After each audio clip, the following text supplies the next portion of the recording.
అర్జునుడు కృష్ణ పరమాత్మ ఇంకా అక్కడ ఉన్నటువంటి స్త్రీ పురుషులు ద్రౌపది కానీ భీముడు మాత్రం ఆయన నిగ్రహించలేకపోతే వృద్ధుడై ఉన్నాడు. కోపాన్ని పొందుతున్నాడు. అశ్వత్థామ వాడికి కానీ అలాగే వాడు రాజు అయినటువంటి దుర్యోధనుడికి కానీ మేలు కల్పించే మేలు చేకూర్చని వ్యర్థ కార్యాన్ని వాడు చేశాడు. నిద్రిస్తున్నటువంటి ఆ పసివాడిని నిష్కారణంగా పొట్టను పెట్టుకున్నాడు. వీడిని వధించడానికి అర్హుడు అని భీముడు అంటున్నాడు. తర్వాత అక్కడ కృష్ణ పరమాత్మ అలా చేసుకుని అటు ద్రౌపది ఇటు భీముడు యొక్క మాటలు విని అర్జునుడి పక్క చూస్తూ మాట్లాడుతున్నాడు. బ్రహ్మ బంధు హంతవ్య ఆతతాయి వధారహణ మయైవ ఉభయమానాథం పరిపాహ్యను శాస్త్రం. నేను సృష్టి ప్రారంభంలో నేను చేసిన శాస్త్రం ఏంటంటే బ్రాహ్మణుడు ఒకవేళ వాడు పతితుడైనప్పటికీ కూడా వాడు వధింపకూడదు. వాడిని ఆతకాయి వాడు వధింపదగేవాడు. ఇప్పుడు వీడి దగ్గర రెండు సమస్యలు ఉన్నాయి. ఓ పక్క ఆతకాయి, ఇంకో పక్క బ్రాహ్మణుడు.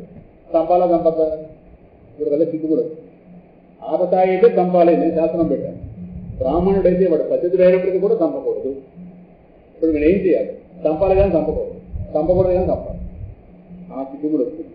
అందువల్ల అక్కడ చెప్తాడు, ఈ రెండు వాక్యాలు నా దగ్గర చెప్పబడ్డాయి. అందువల్ల నువ్వు ఏం చేస్తావంటే నా యొక్క ఈ రెండు ఆదేశాలు పాటించాలి.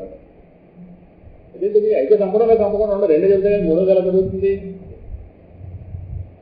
చంపకపోయినా చంపినంత అవమానపడుతుంది. అది ఉపాధి. అది చేస్తాడు. నువ్వు ద్రౌపది నవదాస్తూ ప్రతిజ్ఞ చేస్తావు, వాడు త్వరగా ఎప్పటికొస్తాను చంపి ఆ మాట చర్చించు. అటు భీమసేనుడు చెప్తున్నాడు చంపమని, ఆయనకి ఆనందం కలిగించు. ద్రౌపదికి చంపత నీవుడు చెప్తుంది, ఈవిడికి ఆనందం కలిగించు. నాకు కూడా చంపాలనే ఉంది, నాకు ఆనందం కలిగించు. ఇంతమంది ఆనందం కలిగించారు ఓ పనితో. అర్జునుడు సంఘటనలో పడ్డాడు. ఆయన అర్థమైతే బావ యొక్క హృదయం ఏంటో ఆంతర్యాన్ని గ్రహించాడు. వెంటనే ఆ ఖడ్గం తీసుకుని అశ్వత్థామ శిరస్సు మీద ఒక మణి ఉంటుంది, ఆ మణి తీసుకొచ్చాడు. ఇది గుండు గురించి. గుండు వరగడం మరణంతో మరణంతో గురించి బ్రాహ్మణుడికి చెప్తారు కదా. అశ్వత్థామ బాలుని చంపినందుకు ఇంతకుముందే వాడి తేజస్సు మొత్తం పోయింది. బ్రాహ్మణత్వానికి సాధన ఆ గాయత్రి మంత్రం చెప్పుకుంటేనే తేజస్సు ఉంటుంది. పుత్రుతో బ్రాహ్మణ కొంతవరకే, తర్వాత వాడు సాధనతో తెలుసుకోవాలి. చేయకుండా పనులు చేస్తే వెంటనే తేజస్సు తగ్గిపోతుంది. అదే ఇది ఎక్కడైనా 14 వాడికి భోజనాలకు వెళ్ళొచ్చు, తప్పని వాడికి వెళ్ళాలి. వెళ్ళొచ్చాక వీళ్ళ మంత్రం చెప్పి ఎక్కువ చేయాలి.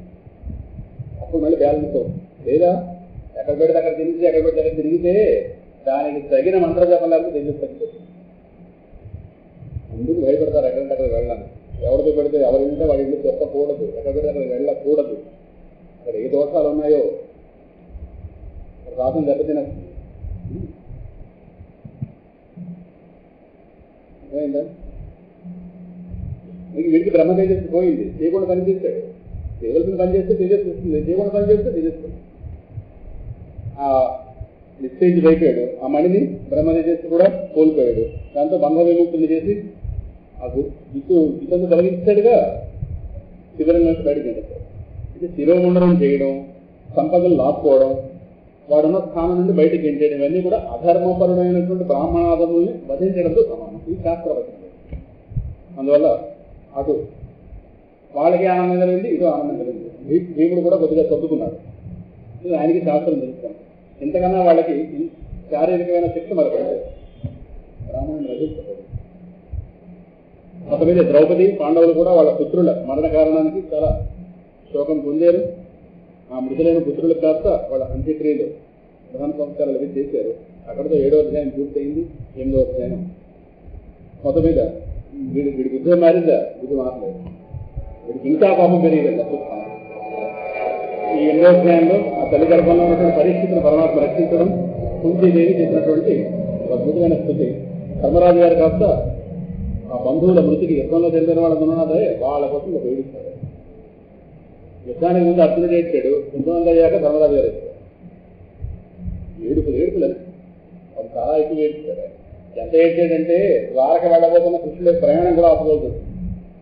అప్పుడు వీళ్ళందరినీ పట్టుకెళ్ళి ఆ కురుక్షేత్రంలో అంపసేయ మీద తాతగారు దగ్గర తీసుకెళ్ళాడు. అక్కడ విష్ణుదాసు ఇవాళ మనం అక్కడ దాకా వెళ్ళాలి. పెద్ద ప్రయాణం ఇవాళ మనం కురుక్షేత్రం దాకా పెద్ద ప్రయాణం ఇవాళ అక్కడ దాకా.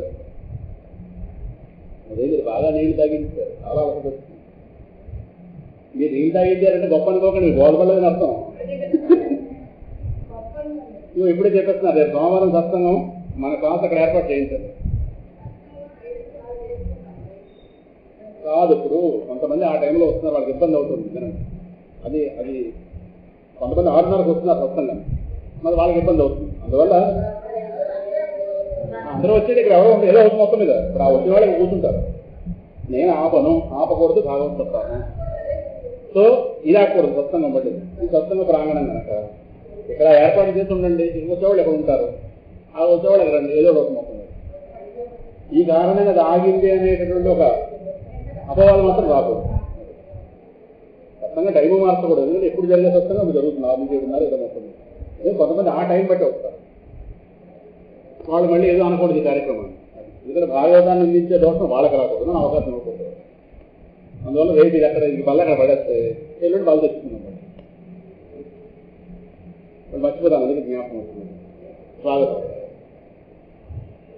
అయితే 8వ అధ్యాయం ప్రారంభంలోకి వచ్చాక మొత్తమైన పాండవులు ఈ మరణించినటువంటి వజ్జనులు వాళ్ళ బంధువులందరికీ కూడా తర్పణాది కార్యక్రమాలు చేయడం కోసం గంగా తీరానికి వెళ్ళారు. ఆ ముందు కాస్త వాళ్ళ స్త్రీలు ముందు నడుస్తున్నారు.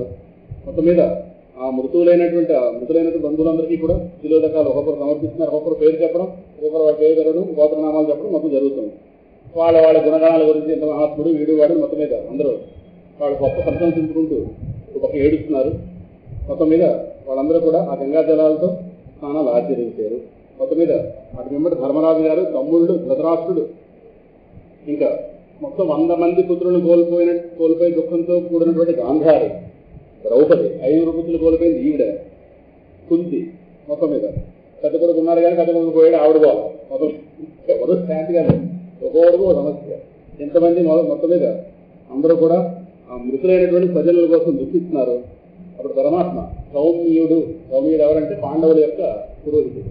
ఆ ధౌమ్యాది మునులతో వాళ్ళందరితో కూడి వాళ్ళందరినీ ఈ ఏడుస్తున్న వాళ్ళందరూ ఆయన ఓదార్చాడు. ఎందుకంటే భూతేషు కాలస్య గతిని దర్శయన్ అప్రతిక్రియాం సాధయిత్వా అజాతపుత్రోహో స్వరాజ్యం హితవై కృతం సాంత్వయామాస మునిభిః హత బంధూన్ శిశాపితాన్ భూతేషు కాలస్య గతిని దర్శయన్ అప్రతిక్రియాం. పరమాత్మ వాళ్ళందరూ వేదాంతం చెప్పాడు. జన్మించిన పురాణాలన్నీ కూడా కాలానికి అధీనమై ఉంటాయి. ఎవరెవరిని చంపారు, ఎవరైనా చంపలేదు, ఇవన్నీ కూడా మనకు కనిపిస్తున్నాయి. అసలు రహస్యం కాలం కొట్టకపోయింది అంటారు.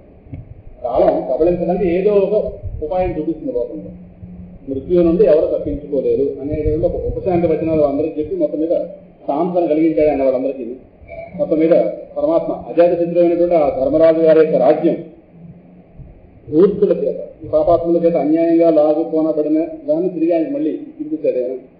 మొత్తం మీద ఆ స్వామి ద్రౌపది యొక్క కేశాలని కృషించాడే ఆ పాపాత్ముడు. ఆయుక్షణంలో అయినటువంటి ఆ దుష్టు రాజుల్ని యుద్ధభూమిలో తీసుపడేశాడు, మొత్తం మీద దగ్గరికి తీయించాడు. అలాగే ధర్మరాజు గారి తర్వాత రాజ్యం పుచ్చుకున్నాక ధర్మరాజు గారి చేత ఉత్తమమైనటువంటి సామగ్రితో వేదవేత్తలతో కూడినటువంటి 3 అశ్వమేధ యాగాల మహానుభావుడు ఆచరింపజేశాడు. దాంతో ధర్మరాజు గారి పవిత్రమైన కీర్తి ఇంద్రుడి కీర్తిలాగా దశ దిశల్లో జరిగింది. ఆ స్థితికి వాళ్ళని ఇంతకాలం ఆయన ఎక్కడే ఉన్నాడు, అదే గొప్పతనం. మొత్తం మీద అక్కడి నుంచి ద్వారక వెళ్ళడానికి ఆయన గారి ఇల్లు జ్ఞాపకం ఇంతకాలం అంటే అక్కడ లేడు ఆయన ద్వారా కనిపిస్తాడు. అలా ద్వారక వెళ్ళడానికి నిర్ణయించుకుని పాండవుల దగ్గర సెలవు తీసుకోవడానికి వచ్చాడు. అప్పుడు వెళ్తూ రోజు మళ్ళీ గృహస్థు కదా, వ్యాసాది మునులు ఉన్నారు. వ్యాసాది మునులను ఈయన వాళ్ళందరినీ పూజించాడు. వ్యాసుని వాళ్ళందరినీ వాళ్ళు ఆ ప్రభువును గౌరవించారు. అప్పుడు సాధ్యకి ఆయన యొక్క బంధువు అవుతాడు, పరమాత్మ బంధువు అవుతాడు. ఉద్ధవుడితో కూడి ఆ స్వామి ద్వారక వెళ్ళడానికి రథం మీద సిద్ధంగా ఉన్నాడు. రథం బయలుదేరాడు. ఇంతలో అభిమన్యుడి భార్య ఉత్తర ఉంది. అభిమన్యుడు ఉత్తరం ఎలాగో పోయాడు. ఆ ఉత్తర భయపడిపోతూ వణికిపోతూ పరుగున వచ్చి పరమాత్మ పాదాలు మామగారి పాదాలను పడలేదు, ఈయన గారి పాదాలను పడలేదు. పాహి పాహి మహాయోగి దేవదేవ జగత్పతి నామ్యం తత్ అభయం పశ్యే యత్ర మృత్యు పరస్పరం అభిద్రవతి మామీశ శరత్తప్తాయతో విభో కామం దహతు మాం నాథ మామే గర్భో నిపాత్యతాం.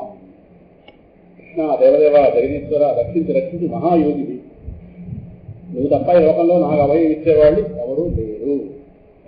ఇక్కడ వాళ్ళందరూ కనిపిస్తున్న పాపం ఈ కనిపిస్తున్న జనం అంతా కూడా వీళ్ళు ఒకరి గురించి వారు కారణం. ఈ కుటుంబాలు అలా ఎత్తి వీళ్ళు చావు వాళ్ళ కారణం, వాళ్ళ చావు వీళ్ళ కారణం. ఈ కుటుంబంలో ప్రశాంతత నువ్వే నన్ను రక్షించాలి. సరేనా?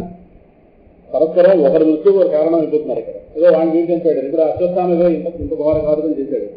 వాళ్ళ నాన్నని వీళ్ళు చంపారు, వాడి కోపం. వాడేమో ఇందాక మొత్తం శిక్షించారేమో ఇంకా కోపం పెరుగుతుంది. ఇప్పుడు ఒక దుర్మార్గం పనిచేశాడు, ఇది చాలా శక్తివంతుడు. అదిగో మంటలు చిమ్ముతూ ఆ ఇనప బాణం నా మీదకి వస్తుంది. సరేనా? అది తన జ్వాలలతో నన్ను గ్రహించలేదు, కానీ గర్భస్థిస్తూ ఉన్నాడే వాడిని రక్షించి, ఆవిని రక్షించడం లేదు, గర్భంలో ఉన్న శిశువుని రక్షించడం. వెంటనే సూతమహాముని అంటున్నారు, ఉపధార్య వచస్పత్య భగవాన్ భక్తవత్సల అపాండవమిదం కర్తుం. ఆ వాక్యం పెడతాం, అపాండవమిదం, పాండవ వంశం లేకుండా చేయడం. అపాండవమిదం కర్తుం ద్రౌణేహే, ద్రోణాచార్యుల వారికి కుమారుడైనటువంటి వాడి చేత ద్రౌణేహే అస్త్రం అబుధ్యత. పరమాత్మకి అర్థమైపోతుంది ఏమిటా బాణం. పరమాత్మ ఒకసారి ఆలోచించేటదో అశ్వత్థామ పాండవుల వంశాన్ని, ఎందుకంటే ఈయన అంకురం రాబోతున్నవాడు మనవడు, పాండవుల వంశాన్ని పూర్తిగా నిర్మూలింపగలిసి పరమాత్మ. ఎందుకంటే అక్కడ ఆ 5 చంపించాడు అప్పుడే, బతుకుంటే వాళ్ళు ఉండేవారు. 5 పోయిన కాబట్టి వీడు ఒకడే ఉన్నాడు. వీడిని తీసేస్తే పాండవుల వంశం కాస్త లేకుండా పోతుంది అని అపాండవ విధం. పాండవం అంటే పాండవులు లేకుండా చేయడం కోసం ఏదో బ్రహ్మాస్త్రాన్ని మళ్ళీ ప్రయోగించారు. ఆయనకు అర్థమైపోయింది, అది మంటలు చిమ్ముతూ. అదే సమయంలో 5 మళ్ళీ 5 వేసాడు. 5 బాణాలను పాండవుల మీద వేశాడు. ఇన్ని బాణాలు ఒక్కసారి విడిచిపెడితే 6 బాణాలు. వాళ్ళ చేతిలో బాణాలు అంటే వాళ్ళు సిద్ధం చేసుకున్నారు దాని మీకు వేయడానికి. పరమాత్మ మరి ప్రార్థింపబడ్డాడు కదా ఉత్తర చేత. సర్వశక్తి మంత్రుడు పరమాత్మ తనకి శరణాగతులైనటువంటి అనన్య భక్తులకి ఆపద రాబోతున్నానికి గ్రహించి తన సుదర్శన చక్రంతో ఆ బాణాలను కాస్త ఈ వేళ మీద ఈ 6 మీదకి రాబోతున్న బాణాలను కాస్త నిరోధించి పాండవుల్ని ఉత్తరని వెళ్ళి రక్షించాడని. అంతస్థ బుధుని శ్లోకం. అంతస్థ సర్వభూతానామాత్మా యోగేశ్వరో హరి స్వమాయయ ఆవృణోద్గర్భం వైరాట్యా కురుతంతవే. పరమాత్మ ఎక్కడుంటాడు? ఏదో రూపంతో కనిపిస్తున్నాడు కానీ అందరి హృదయాల్లో అంతర్యామిగా ఉంటాడు కదా. అందువల్ల పాండవుల వంశ పరంపర నిలపడానికి వైరాట్యా అంటే విరాటరాజు కూతురు కదా అది. ఆవిడ ఉత్తర గర్భంలో ప్రవేశించి బ్రహ్మాస్త్రాన్ని మాయాశక్తితో, బ్రహ్మాస్త్రాన్ని ఆపడానికి ఇంకొక ఉపాయమే లేదు, ఇంకొక అస్త్రం లేదు. బ్రహ్మాస్త్రం అన్నిటికంటే అల్టిమేట్. ఇంకా అది వేస్తే అయిపోయిందంటే అవతల పక్క వాడు కావడమే కట్టించి అట్టించి వేసే అవకాశం లేదు. కానీ బ్రహ్మాస్త్రం మొత్తాన్ని నిర్వీర్యం చేస్తే ఇది ఇక్కడ ఉన్న సుదర్శన. ఈ సుదర్శన చక్రాన్ని పట్టుకుని గర్భంలో అప్పుడే పరీక్ష మహారాజు గారు చూశారు. ఇది ఎలాగో పరీక్షకు అర్థం ఎలాగొస్తుంది ప్రస్తుతం చెప్పుకోకూడదు. స్వామి అక్కడ నిలబడి గద తిప్పుతూ ఆ శక్తిలో లాగేస్తున్నాడు. ఈ విధంగా గర్భస్థ శిశువుని రక్షించాడు. అందుకే గర్భంలో ఉండగానే పరమాత్మ యొక్క రక్ష పొందినవాడి కనుక జీవిత చివరి భాగంలో సుఖ మహర్షి ద్వారా జ్ఞానపరమైన రక్ష పొందాడు. ఇక్కడ భౌతిక రక్షణ. ఈ విధంగా పరమాత్మ రక్ష తెచ్చాడు. బ్రహ్మాత్మ అమోఘమైంది కదా, దాన్ని నివారించే ఉపాయం ఏమీ లేదు. అయినా పరమాత్మ యొక్క తేజస్సుకుంది, అది శక్తిహీనమైపోయి శాంతమైపోయింది. ఇది పెద్ద ఆశ్చర్యమైన విషయం ఏం కాదు. మనకి ఆశ్చర్యమే కానీ ఆయన స్థాయిలో ఆశ్చర్యం. ఇది పరమాత్మ సర్వాశ్చర్యమయం దేవం అనంతం విశ్వతో ముఖం. ఎక్కడుంది మాట? విశ్వరూప భగవద్గీతే. భగవంతుడు సర్వాశ్చర్యమయుడు కదా. ఆ ప్రభువు జన్మరహితులైనప్పటికీ కూడా తన మాయాశక్తి ద్వారా ఈ విశ్వాన్ని సృజించి రక్షించి సంహరిస్తూ ఈ జగత్తులోకి పుట్టిన వాళ్ళని దిగొస్తుంటారు కదా, కనిపిస్తుంటారు. ఆయన యొక్క సృష్టి రచనా కౌశల్యమే ఆశ్చర్యం. ఎలా రచించాడు సృష్టిని? మనం ఒక పుస్తకం రాస్తే 2 ఆవిష్కరణ ఉంటారు. ఇంకోటి భక్త ప్రహ్లాద చంద్రుడికి 46 ఆవిష్కరణలు. మరి ఆయన జగత్తుకి ఇన్ని తయారు చేయాలి. జగత్ రచనకి ఎన్ని ఆవిష్కరణలు ఉండాలి? బ్రహ్మాస్త్ర జ్వాలల నుండి పాండవులు మొత్తం మీద బయటపడిన తర్వాత పరమాత్మ ఇంకా ద్వారకి బయలుదేరడానికి సిద్ధమయ్యాడు. కానీ ఎంతకాలం ఉంటానో వెళ్ళి ఇళ్ళు లాగి తీసుకోవద్దా? పద్దులు తీసుకోవాలా? అద్దెలు పద్దులు అని తీసుకోవాలవుతా? అని కలెక్ట్ చేసుకోవాలా? పెన్షన్ డ్రా చేయాలా? మీదే రోజులు ఎక్కడ అవుతుంది? నోట్లు మారిపోయాడు. వెళ్ళి ఆ కొత్త నోట్లు లేదు, పాత నోట్లు మాత్రమే అవుతుంది. ఆ పాత రోడ్లు మార్చి కొత్త రోడ్లు ఏదో యాదన పడాలా? అంటే మీ చుట్టూ తిరిగి ఎక్కడ అవుతుందిరా అంటే మీ దగ్గర ఉన్నాను మన భాష. కానీ అది గౌరవంగానే మాట్లాడాడు. మొత్తం మీద సిద్ధమయ్యాడు. అప్పుడు మేనత్ వచ్చింది. మేనత్తం అంతగానో వదలరు కదా, ఏమో నాకు తెలియదు. ఈ మేనత పడుతుంది. అందుకే దుబాయ్ వెళ్తానంటే మేనత సెంటు తెమ్మండి. అల్లుడా ఏమో ఎందుకు వాడుతున్నాడు వాడుతున్నాడు. ఈ మేనత అలా అడగలేదు. అద్భుతమైన 26 శ్లోకాలతో కూడిన స్తోత్రం స్వామి అనుగ్రహిస్తే ప్రతి శ్లోకం చెప్తుంది. చూద్దాం. అప్పుడు ద్రౌపదితో కూడి అత్యంతమైన కంఠంతో కుంతిదేవి ఇలా స్తోత్రం చేయబోతుంది. వృథా సతి కుంతి ఉవాచ నమస్యే పురుషం వా ఆద్యమీశ్వరం ప్రకృతే పరం అలక్ష్యం సర్వభూతానాం అంతర్ బహిరవస్థితం. ఇది చాలా వేదాంతం తెలుసు, మహాతులు సామాన్యురాలు కాదు. కృష్ణాను పురాణ పురుషుడైనటువంటి పరమాత్ముడు, నీకు నమస్కారం. సమస్త జగత్తుకి నువ్వే నియామకుడు, ఆది పురుషుడు అయినటువంటి నీకు పదే పదే నమస్కరిస్తున్నాను. నీ స్వరూపం ఈ కనిపిస్తున్న ప్రకృతికి అతీతం. నువ్వు సమస్త ప్రాణుల్లో అంతర్యామిగా విలసిల్లుతున్నావు. బయట కాలస్వరూపంగా ఉండి సమస్త జగత్తు ఈలోకి లాగేసుకుంటున్నావు, లయం చేసుకుంటున్నావు. నీ వాస్తవ స్వరూపాన్ని ఎవ్వరు వాళ్ళ వాళ్ళ మనోబుద్ధుల ద్వారా తెలుసుకోలేరు. మాయాజవనికాంఛన్నమజ్ఞాధోక్షజమవ్యయం లక్ష్యతే మూఢదృశా నటో నాట్యధరో యథా. నువ్వేం చేస్తావంటే నీ మాయ అనే దాన్ని తెరిచి నీ యథార్థ స్వరూపాన్ని మరుగుపడేస్తావు. మేము మాయలో పడి ఉంటాం, నేనేమిటో సహజంగా గుర్తించలేకపోతున్నాం. నీకు మాలాగా చౌకటులు ఉన్నాయి అని ఇలాగా పిచ్చి పిచ్చి భ్రాంతిలో పడుతున్నాను. ఏమి నేను ఎందుకు అర్థం చేసుకోలేకపోతున్నాను నీ మాయలో. 7వ అధ్యాయంలో చెప్పాడు కదా స్వామి, నా మాయ చేత నన్ను నేను తప్పేసుకున్నాను, అందువల్ల నా స్వరూపం ఎవరికి తెలియటం లేదు. 7వ అధ్యాయంలో వస్తున్నట్లు ఈ మధ్య వరకు నాకు నా జ్ఞాపకం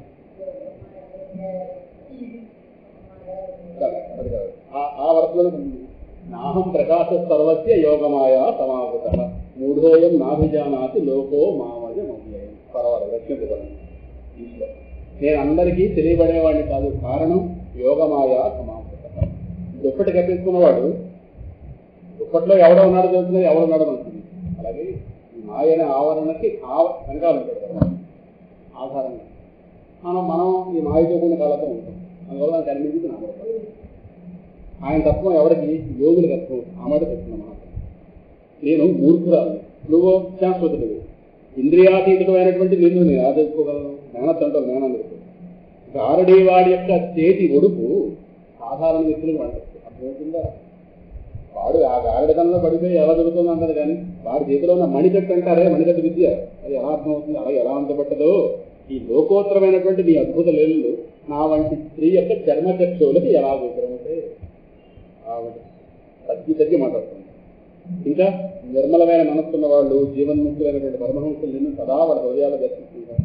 వారికి అటువంటి భక్తియోగాన్ని ప్రసాదించి వాళ్ళని ఉద్ధరించడం కోసమే నువ్వు మానవులుగా అవతరిస్తుంటావు లోకంలో. అనేక సందర్భాలు అవతరించగలరు. నేను అల్పబుద్ధి ఉన్నటువంటి స్త్రీని, నీ లీలావతారం ఎలా తెలుసుకోగలను? తథా పరమహంసాన మీకు మూలం వినిపించి శాస్త్రం కూడా వినిపించి 26 శ్లోకాలు కన్నా పుణ్యం మనకి ఉంటుంది. తథా పరమహంసానాం మునీనాం అమలాత్మనాం భక్తియోగ విధానార్థం కథం పశ్యేమహి ప్రియ అని చెప్పి ఎప్పుడు మనం చెప్పుకునే ధ్యాన శ్లోకం అది కుంతి చేసిందే. కృష్ణాయ వాసుదేవాయ దేవకీ నందనాయ చ నందగోప కుమారాయ గోవిందాయ నమో. స్వామి సుందర చైతన్యానందుల వారికి ప్రాణప్రదం ఇష్టం. మధురగం దత్తాత్రేయ శాస్త్రి గారికి వాళ్ళ నాన్నగారిచిన మంత్రం ఇష్టం. ఆయన భాగవతం చెప్పినప్పుడు ఈ శ్లోకమే చెప్తారు. కృష్ణాయ వాసుదేవాయ దేవకీ నందనాయ చ నందగోప కుమారాయ గోవిందాయ నమో నమః. మేనకు చెప్పినటువంటి శ్లోకం. కృష్ణ వాసుదేవ ఇవన్నీ అర్థమైనట్టే ఉంటాయి. దేవకీ నందన నందగోపుడి యొక్క బుద్ధులు బట్టి ఓ గోవిందా నీకు నమస్కారం. ఏంటక్కడ కృష్ణాయ పరిపూర్ణమైన ఆనందపు ముద్ద అంటే కృష్ణాయ పరిపూర్ణమైన ఆనందపు ముద్దవి. ఇంకెవరు నువ్వు? వాసుదేవాయ అంతటా వసించున్నవాడు. వాసనాత్ వాసుదేవస్య వాసుదంతే జగత్రయం సర్వభూత నివాసోసి వస్తుంది కదా విష్ణు సహస్రనామం అంటే వాళ్ళు అదే సర్వభూత నివాస. అంతటా వసించుకునేవాడు కనుక వాసుదేవుడు. నువ్వు అంతటా వసించున్నటువంటి పరమాత్మవి, ఆనందపు రాశివి. కృష్ణుడు అంటే పరిపూర్ణ ఆనందం. అటువంటి నువ్వు ఆనాడు దేవకి వసుదేవులను తల్లిదండ్రులుగా వరించేవు. దేవకి నందనాయ. తక్కువ చెప్తున్నాను, ఎక్కువ చెప్పట్లేదు. ఈ విషయంలో ఇంకా వెళ్ళాలి. ఆ వరించిన వాడు అక్కడ ఉన్నావా? అదే వెంటనే రాత్రి మారిపోయాడు. ఎవరికి? నందగోప కుమారాయ. నందగోపుడు కుమారుగా మారిపోయాడు. ఇక ఇక్కడ ఆధార్ కార్డు తయారు చేసేలోపు తల్లిదండ్రులు పేరు మారిపోయింది. నందగోపుడు యశోద వీళ్ళ ఫాదర్ అండ్ మదర్ వీళ్ళు వచ్చారు. రాత్రి మారిపోతున్నాం నందగోపు కుమార్. పోనీ అక్కడైనా వాళ్ళ దగ్గరైనా ఎప్పుడు అలా కూడా ఉన్నావా? కాదు, గోవుల వెంట తిరిగావు. గోవిందాయ నమో. అక్కడ ఉండి ఏం చేసావు? గోవిందనామం అతి కష్టం మీద పొందావు. శ్రమపడి వాళ్ళ కోసం నానాయాతన పడి ఎంతగా రక్షించి వాళ్ళందరినీ 7 రాత్రులు 7 పగళ్ళు వాళ్ళ మీద ఒంటి మీద ఒక రాయి కూడా పడకుండా వాళ్ళని కాపాడేదే. ఇంద్రుడి చేత గోవిందా అని పట్టాభిషేకం తీసుకున్నావా లేదా? గోవర్ధన లీల చూసావుగా. గోవిందాయ నమో. రెండోది, గోవులకి చక్కటి స్నేహితుడు. గోవులు అంటే పరిగెట్టవు. అందువల్ల నిన్ను వాళ్ళ వాడిగా అనుకునే వాళ్ళు ఎవరున్నారు? ఇష్టంతా నిండున్నవాడిది, అన్ని దేహాల్లో ఉన్నావు, వాసుదేవుడిది. పరిపూర్ణ ఆనందం. ఆనందం ఎవరికొద్దు? అందరికీ ఆనందం. ఇప్పుడు అక్కడ ఆనందం పెట్టామనుకోండి, ఎవరెళ్తాం ఆనందం దగ్గర? అందరూ ఎందుకు నాది అంటాం లేదా? కృష్ణాయ అందరి వాడు. ఎక్కడున్నావు? వాసుదేవాయ అందరిలో ఉన్నావు కదా. అన్ని దేహాల్లో నివసిస్తున్నావు కానీ అందరి వాడిది. ఓ పక్క దేవకీదేవి వసుదేవుడు మావాడు అనుకునే విధంగా వాళ్ళ దగ్గరికి వెళ్ళాడు. వెంటనే రాత్రి నందగోపుడి దగ్గరికి వెళ్ళిపోవు. నందగోపుని అనుగ్రహించు. యశోద కొడుకుగా 12 ఏళ్ల పాటు లోపల చలామణి అయ్యారు. మావాళ్ళు అని వాళ్ళు అన్నారు. చివరకు ఆవులో కృష్ణుడు మావాడు అని వాళ్ళు అన్నారు. నిన్ను వాళ్ళగా చూసుకున్నవాడు లోకంలో ఎవడం ఉన్నాడా? అందరూ నీ వాళ్లే కనుక నువ్వు అందరూ అయిందా? తర్వాత ఇంకో శ్లోకం చెప్తున్నావు. నమః పంకజనాభాయ నమః పంకజమాలిని నమః పంకజనేత్రాయ నమస్తే పంకజాంతరయే. తామర పువ్వులు పూర్తిగా పరమాత్మ యొక్క శరీర భాగాలను పెట్టిస్తుంది మహాత్ముడు లీలాసురుడు.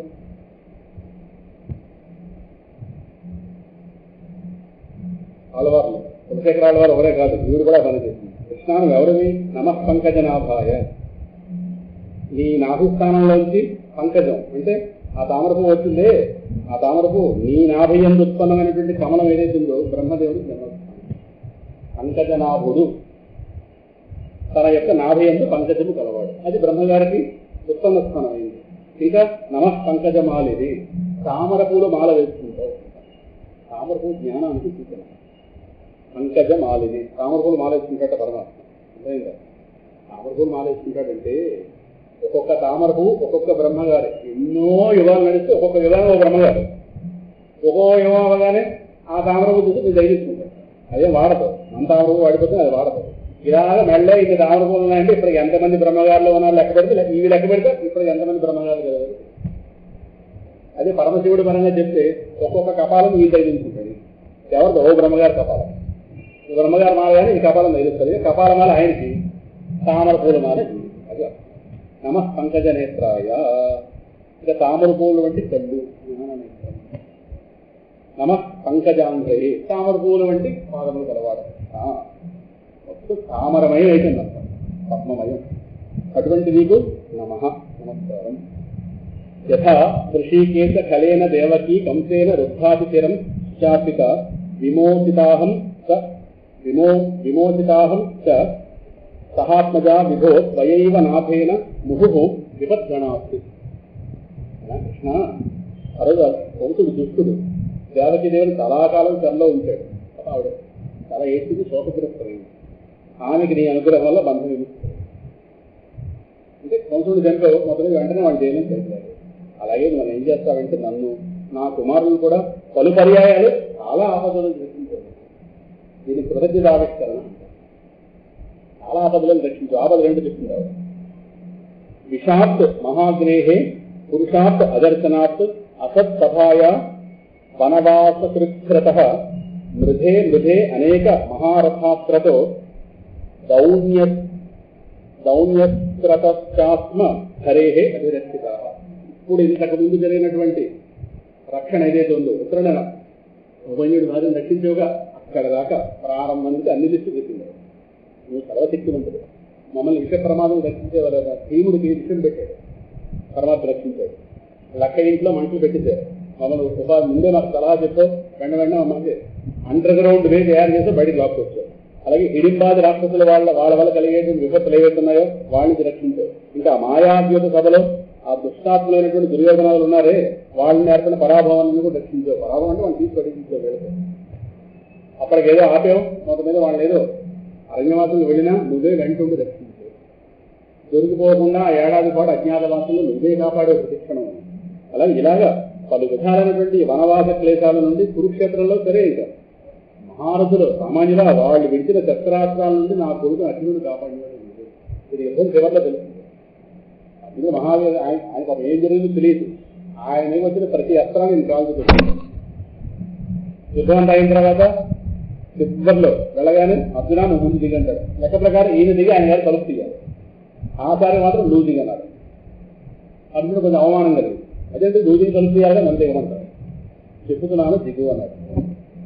ఈయన దిగలేదు, చాలా గట్టిగా చెప్పాడు. దిగు అనగానే అన్నది ఈయన దగ్గరనే వెంటనే ఆ రథం నుంచి అంత దూరం ఎగరగానే రథం పడుతుంది. ఒక్కొక్కరు పెట్టిన బాణాలు సామాన్యం అవన్నీ తొక్కు పెట్టాడు కాబట్టి అది శక్తి చూపించలేదు. కానీ అర్జునుడు మాడి పెట్టేశాడు. కృష్ణుడు విష్ణుడు బాణాలు సామాన్యులా అర్జునుడిని చంపడం కోసం తపస్సు చేశారు అందరూ. అర్జునుడు ఒక్క లేకుండా పోతే బాండవులు అయిపోయినట్టు. సరేనా, వాళ్ళ బాధ నుంచి రక్షించవలేదా? రక్షించారు. ఇప్పుడిప్పుడే అశ్వత్థామ వీడి బ్రహ్మాస్త్రం నుండి వచ్చే 5 కొడుకులు కాపాడావు. అలాగే ఉత్తరాన్ని కూడా నువ్వు రక్షించావు. ఇంకా చెప్తూ ఇక్కడ మనం ప్రసిద్ధంగా వింటుంటాం. జ్ఞానంలో ఏ విశేషమైన కోరిక కోరింది అని. ఏమిటా కోరిక అంటే మాకు నిరంతరం ఆపదలే నువ్వు అని అడిగిందా? అదే కూడా విపద సంతున శశ్వత్ తత్ర తత్ర జగద్గురు భవతో దర్శనం యస్యాత్ అపునర్భవ దర్శనం. విపద సంతున శశ్వత్ మాకు శాశ్వతంగా ఆపదలే రావాలి. మా జీవితంలో నిత్యం ఆపదలు పరంపరగా రావాలి. నేను ఆపదలు వస్తేనే నువ్వు మాకు నేను నిన్ను స్మరించుగా నువ్వు నీ దర్శనం అవుతా. 2 చదువుతా కదా. అంకో ఆవిడకి వరం ఇచ్చాడు. నువ్వు ఎప్పుడు ధ్యానించినా నేను ముందు వస్తాను. నిన్ను చూడటం మాకు ప్రధానం. నువ్వు మాకు సంపదలు ఎక్కడ జ్ఞాపకం వస్తావు? జ్ఞాపకం వస్తావు. ఆపదలో జ్ఞాపకం వస్తావు. కనుక మాకు ఆపద ఎవరు ఇలా అడుగుతారా? అందుకే ఒక మాట ఉంది, భగవంతుడిని నడిపించే సంపద కన్నా భగవంతుడిని జ్ఞాపకం చేస్తే ఆపదే 1,000,000 రెట్ల మేలు. జ్ఞాన దృష్టి పూర్తిగా భిన్నంగా ఉంటుంది. అందువల్ల ఈ దర్శనం అవడం ప్రధానమైన ఆపదలు ఎలా భరించలేం కాబట్టి ఈ సహాయం నేను కోరుకుంటా మీకు స్మరించగా ఎదుర్కొంటా ఉంటాను. పోయింది ఆపద ప్రభావం. ఇన్ని బాణాలు దెబ్బతింటే వాళ్ళది ఆపద ఏం చేస్తుంది? అందువల్ల నీ దర్శన ప్రభావంలో మాకు శాశ్వతంగా ఏం జరుగుతుంది? జనన మరణ రాహిత్యమే కలుగుతుంది. భవత దర్శనం యత్ స్యాత్ అపునః భవ దర్శనం. మళ్ళీ పుట్టడానికి నాకు లేకుండా పోతుంది. నీ యొక్క దర్శనం మాకు నిరంతరం అవుతుంది. విపద సంతున శశ్వత్. ఈ మాట మర్చిపోద్దు. విపద సంతున శశ్వత్ తత్ర తత్ర జగద్గురు. అయిందా అని చెప్తూ ఇగో తర్వాత ఏ సంపదల్లో ఉంటే ఎందుకు నీ జ్ఞాపకం రాను, ఎందుకు జ్ఞాపకం రావో చెప్తాను నేను. జన్మైశ్వర్య శృత శ్రీభిరేధమానమద పుమాన్ నైవార్హత్యభిఘాతుం వై వాం అకించన గోచరం. ఏ మాట పెట్టిందండి? అకించన గోచరం. అద్భుతమైనటువంటి సంబోధన పరమాత్మ. ఏమీ అక్కర్లేని వాడికే నువ్వు కనిపిస్తావు. ఎవడైతే నాకేం అక్కర్లేదు అంటాడో వాడికే నువ్వు కోరికలు ఉన్నవాడికి కనిపించవు. అకించన అంటే కించన అంటే ఏదో కావాలనుకోరు. అకించన అంటే నాకేం అక్కర్లేదు, వాడికే గోచరం చెప్తున్నారు. ఉత్తమ వంశంలో జన్మించడం, ఐశ్వర్యం లభించడం, పెద్ద పెద్ద విద్యలు అవ్వటం, సంపదలు వచ్చిపడడం, వీటి వల్ల మనుషులు గర్వితులు అవుతారు, మహాగరుతారు. అటు వారు నేను స్మరిస్తారు. అదంతా వాడే వైభవం అనుకుంటాడు. ఎవడైతే ఇచ్చిన నువ్వు కనిపించవు, ఇవ్వబడిన అవకాశం కనిపిస్తాయి, మనిషికి మోహంలో పడేస్తాయి. సరే, వారికి అటువంటి వారికి నీ అనుగ్రహం పడదు. నేను మర్చిపోయాడు, నీ అనుగ్రహం ఎందుకు వస్తుంది? నీవు అకించనులనే అనగా ఎటువంటి కోరికలు లేని వాళ్ళని అనుగ్రహిస్తుంటావు. అట్టి వారికి నీకు ఇది చాలా మంది పాపం కుచేలుని తప్పు చేసి మాట్లాడతారు. సంపదల కోసం చూస్తాడు, చాలా తప్పదు. వాళ్ళు ఆవిడ చెప్పిన మాట ప్రేరణ మాత్రమే. ఆయన ఏదో అడుగుదామని రాలేదు, పరమాత్మ దర్శనం కోసమే వచ్చాడు కాబట్టి అంత సంపద. నమ అకించన విత్తాయ. పరమాత్మ ఏం సంబోధన ఉంది? ఏమి అక్కర్లేదన్న వాడికి సంపద ఆయన. అకించన విత్తాయ. విత్తం అంటే ధనం. ఇప్పుడు ఏదో కావాలన్నాడు ధనం కావాలి కదా. నాకు ఏం ఒక్కర్లేదు బాబాయ్ అన్నవాడికి ఆయన ధనముట. అకించన విత్తాయ నివృత్త గుణవృత్తయే ఆత్మారామాయ శాంతాయ కైవల్యపతయే నమః. కృష్ణ, నువ్వు నిష్కాములకు పెన్నిధివి, మహానిధివి.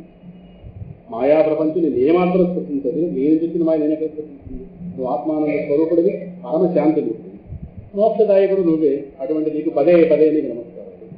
మన్యేత్వం కాలమీశానమనాది నిధనం విభుం సమం చరంతం సర్వత్ర భూతానాం యన్నితః కలిహి. నువ్వు కాలస్వరూపుడివి కృష్ణ, ఆద్యంతాలు లేనివాడివి, సర్వవ్యాపకుడివి, అన్నిటికీ నియామకుడైనటువంటి పరమాత్ముడు. ఈ ప్రపంచంలో ప్రాణులన్నీ అజ్ఞానం కొద్దీ పరస్పరం వైరంతో కీచులాడుకుంటున్నాయి. కానీ నువ్వు మాత్రం అందరి ఎడ సమానంగా.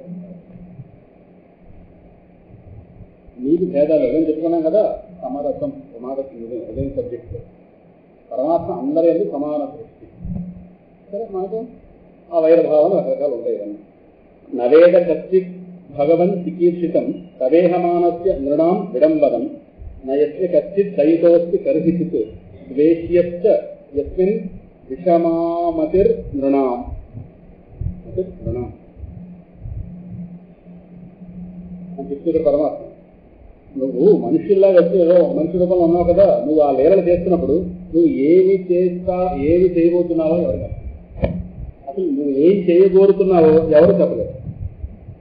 నీకెవరు ప్రియులు లేరు, అప్రియులు లేరు. అయినా నీ విషయంలో మాత్రం మనుషుల్లో బుద్ధి వైషమ్యం కలుగుతుంది. దుర్యోధను నేను ఒకలా చూశాడు, పాండవుని ఒకలా చూశాడు. వాళ్ళ స్వభావం బట్టి అర్థం చేసుకున్నారు. నీకు మాత్రం అందరూ సమానం. నువ్వు ధర్మపక్షపాతివే కానీ పాండవ పక్షపాతి. వాడు అధర్మ పక్షంలో ఉన్నారు కనుక తీసుకోడు. నీకు అందరూ తమ్ముడు, అందరూ నిన్ను సమానంగా చూడలేదు. దాని అర్థం ఎలా చూస్తామో మన స్వభావం బట్టి మనం చూడగలం కదా. ఆ మాట చెప్తాం కాదు. చెప్తూ ఇంకా జన్మకర్మచ విశ్వాత్మం అజస్యాకర్తురాత్మన శ్రియం నృషిషు యాదస్సు తదత్యంత విడంబనం. కృష్ణాను విశ్వాత్ముడివి, విశ్వరూపుడివి. కొంచెం రెండు పదాలు జాగ్రత్తగా అర్థం చేసుకోవాలి. విశ్వాత్ముడు, విశ్వరూపుడు. విశ్వరూపుడు అంటే కనిపిస్తున్నటువంటి విశ్వం నువ్వే. విశ్వాత్ముడు అంటే కనిపిస్తున్న విశ్వము నువ్వే, విశ్వముగా కనిపిస్తున్నది. జాగ్రత్తపడుతున్నారా? అర్థమైనటువంటిగా అర్థం కాదు. కనిపిస్తున్న విశ్వం నువ్వే, విశ్వంగా కనిపిస్తున్నది అంటే దాని అర్థం విశ్వం లేకుండా పోయినా కూడా నువ్వు ఉంటావు. నువ్వు అనుకుంటే విశ్వంగా కనిపిస్తావు, లేదా విచిత్ర సాలీడ్ అనుకుంటే గూడు తయారు చేస్తుంది, లేదా సాలీడ్గా ఉంటుంది. గూడు లేకపోతే సాలీడ్ లేకపోవడం అనేది. గూడుగా ఉన్నప్పుడు ఈ గూడు సాలీడే, గూడు లేకపోతే సాలీడ్ సాలీడ్. విశ్వానికి రాకపోకలు ఉన్నాయి, విశ్వంగా కనిపిస్తున్న నీకు రాకపోకలు. అదేవిధంగా అది విశ్వాత్మ. రెండు పదాలు వాడింది మహాతలు, సామాన్యాలయం కాదు. ఇదేమి ఏ మేనత్త, అద్భుతమైన మేనత్త. జన్మ కర్మచ విశ్వాత్మ అజస్య అగత్తురాత్మన. నువ్వు విశ్వాత్ముడివి, విశ్వరూపుడివి. కనిపిస్తున్న విశ్వం నువ్వే, విశ్వముగా కనిపిస్తున్నది నీవు. అంటే దాని అర్థం ఆవిడ ఆయన విశ్వానికి పరిమితం చేయటం లేదు. విశ్వం ఏమో దేవాలయంగా పోతుంది, నువ్వు ఉంటావు. అయితే ఈ విశ్వం పరమాత్మను అర్థం చేసుకుని నువ్వు ఆలంబన, దీని సహాయంగా అర్థం చేసుకోవాలి అంతే. ఆయన అర్థమయ్యాక దీన్ని పక్కన పెట్టాడు. స్పూన్ ఎంతవరకు అవసరం? ప్లేట్లో అనేది నోట్లోకి వెళ్ళేదాకా, ఆ తర్వాత స్పూను సింపులో పడేది అంతే. అలాగే విషయం కూడా పరమాత్మ అర్థం చేసుకునేదాకా, అంతకని దానికి ఊరేసుకోవడం. నువ్వు జన్మరహితుడు, నీకు ఎట్టి కర్తవ్యం లేదు. అయినా పశుపక్ష్యాదులు, మనుష్యులు, ఋషులు, జలధరాలు మొదల రూపాల్లో లీలలు చేసుకుంటావు. ఉచ్చుగా, చేపగా, వరాహంగా నేను చాలా అవతారాలు చెప్తున్నాగా. మన రోజున కొన్ని పశువులు, కొన్ని మనుష్యులు, కొన్ని మహాత్ములు, దేవతలు ఈ రూపాల్లో వస్తుంటావు, లీలలు చేస్తుంటావు. ఆయా రూపాలకు అనుగుణంగా దివ్యమైన కర్మలు చేస్తుంటావు. ఇదంతా కూడా నీ దివ్య లీల అని చెప్పి తర్వాత కృష్ణ ఏదో చిన్నప్పుడు నువ్వు చేసిన అల్లరేంటో విన్నాను, నేను ఒకసారి చూపిస్తావా? చాలా అల్లం చేసేది ఒక లీలలో, దామోదర లీల స్మరిస్తున్నాను. గోపాద్యదే త్వయి కృతాగత్ కామ తావత్ యాతే దశ అశ్రుకలిలాంజన సంభ్రమాక్షం వక్రం నినీయ భయభావనయా స్థితస్య తామాం విమోహయతి ధీరపి యత్ వివేకి. ఓహో ఓహో ఓహో ఇంటిదేవికి ఆనందపడి నమస్కారాలు. నువ్వు బాల్యంలో అల్లరిగా ఏదో మీ అమ్మ పాలిస్తేదో పాలు కాస్త పొంగిపోతున్నాయి, నేను పక్కన పెట్టింది. పాలు కొండ దింపడానికి నీకు కొద్దిగా ఆవిడ పాలు తాగుతున్నది, కొద్దిగా నీకు ఆవిడ విరామం కలిగించింది. దాంతో నీ కోపం వచ్చింది, ఓ కొండ పగలగొట్టావా లేదా దామోదరం మీద. అప్పుడు ఆవిడ యశోదామాత కోపంతో ఇది కట్టడానికి తాళం కాస్త తీసుకొచ్చింది. ఆ సమయంలో నువ్వు నటించిన భయం ఉందే, ఆహా భయానికే భయం వేసిందిరా కృష్ణ, భయదేవతే భయపడిపోయింది. ఏమిటి నటించేస్తాడు? ఆ కళ్ళ నుండి స్రవించి నీరు, ఆ కన్నీళ్ళు, ఆ చెట్టులు బాగా కాటుకది పెట్టింది. ఈ కాలం వాడు కాటుకలేదు, మొట్టు లేదు. క్రిస్టియన్లు అనుకోక్కర్లేదు, మనం ఆలంబించుగా మనం దిక్కుమాల స్టిక్కర్లు ఏమన్నాయి మరి ఇంత సభలో. అది ఎవరో అర్థం కావట్లేదు. హిందువా నాన్ హిందువా అర్థం కాదు. పుట్టు పెడితే అర్థం చేసుకుంటాం. అవమానం, పుట్టు పెట్టడం అవమానం. చేదు గాజుల్లో సింహాసనం దేవస్థానంలో ఒక అర్చకుడు మాత్రం స్పష్టంగా చెప్తాడు ఆయన, ఒకవేళ ఆడపిల్లలు మీరు ఆడపిల్ల అయినందుకు గర్వించండి, చేదు గాజులు వేసుకొని ఎక్కడికైనా గాజులు వేసుకున్నాడు అంటే ఇలా మంతం పోలేగా చేతులు వేసుకుని అసహ్యం ఆయన ఎవరు మనం ఉపప్రధాన శ్రీనివాసాచార్య ఆయన చెప్తారు తప్పకుండా. ఇక్కడికైనా సరే గాజులు వేసుకుందండి, సంప్రదాయం నిలబెట్టండి. కనీసం యంత్రాలయంలోనే సరే కనీసం ఆడగానే పోకెట్లు పెట్టుకోండి గాజులు, అవమానం అయితే ఆడపిల్లలు నేను చెప్పింది అది మీ అదృష్టం చేస్తాను. సరే చెప్పేది లేదు. పాప ఈవిడ మాత్రం ఈవిడంతా పాడైపోతుంది కనుక కలి రాలేదు. ఇంకా యశోద పాపం ద్వాపరయోగ స్త్రీ కనుక ఆ బాగా కాడుగు పెట్టింది. ఈ కాడుగులు వేయించి కన్నీళ్ళు వచ్చాయి. మరి ఆ కన్నీళ్ళు కాస్త అలాగా నల్లటి నీళ్ళు అలా జారి జారి జారి చెక్కిళ్ళంతా పూర్తిగా ఇలాగా మధ్యరాజుగా డైవేలు మహానుభావుడు అసలే నీలమేఘస్యాలు. దాంతో ఈ మధ్య అవుతుంది రకరకాల గందరగోళం. నేత్రంలో భయపడిపోతున్నట్టు అమ్మ వచ్చేస్తుందేమో. ఇది ఇల్లంతా పర్లేదు. ఎంత అద్భుతమైన సన్నివేశం. భయంతో నువ్వు తీరభావంలో తలంచుకున్నట్ట చేసిన పనికి. ఎలాగైతే ఇందాకల అశ్వత్థామ తలంచుకున్నాడు, ఏరియా తలంచుకున్నట్ట కొండ పగలగొట్టుతాం ఏమిటి సంగతి. అందులో కొంత అందించాక వెనకాల కరెక్ట్లో గోడ మీద వెళ్ళి సగం పాడైపోయినటువంటి రోల్ ఎక్కి అక్కడ పోజు తిరిగిస్తున్నాడు. ఇది ఆ పోజులను ఓదాడుస్తున్నాడు. అసలు తప్పని చేసి ఒకస్తున్నాను మాట్లాడుతున్నట్టు ఎవర్రా మీకోసమే చేశాను, మీరు నన్ను వెనకేశ్వరరావాలి కానీ అలా ముందు పెడతారని అని వాళ్ళతో ఆ డార్విన్ ఫ్రెండ్స్తో మాట్లాడుతున్నాడు. అప్పుడు ఇవిడండి ప్రయత్నం ప్రారంభించింది.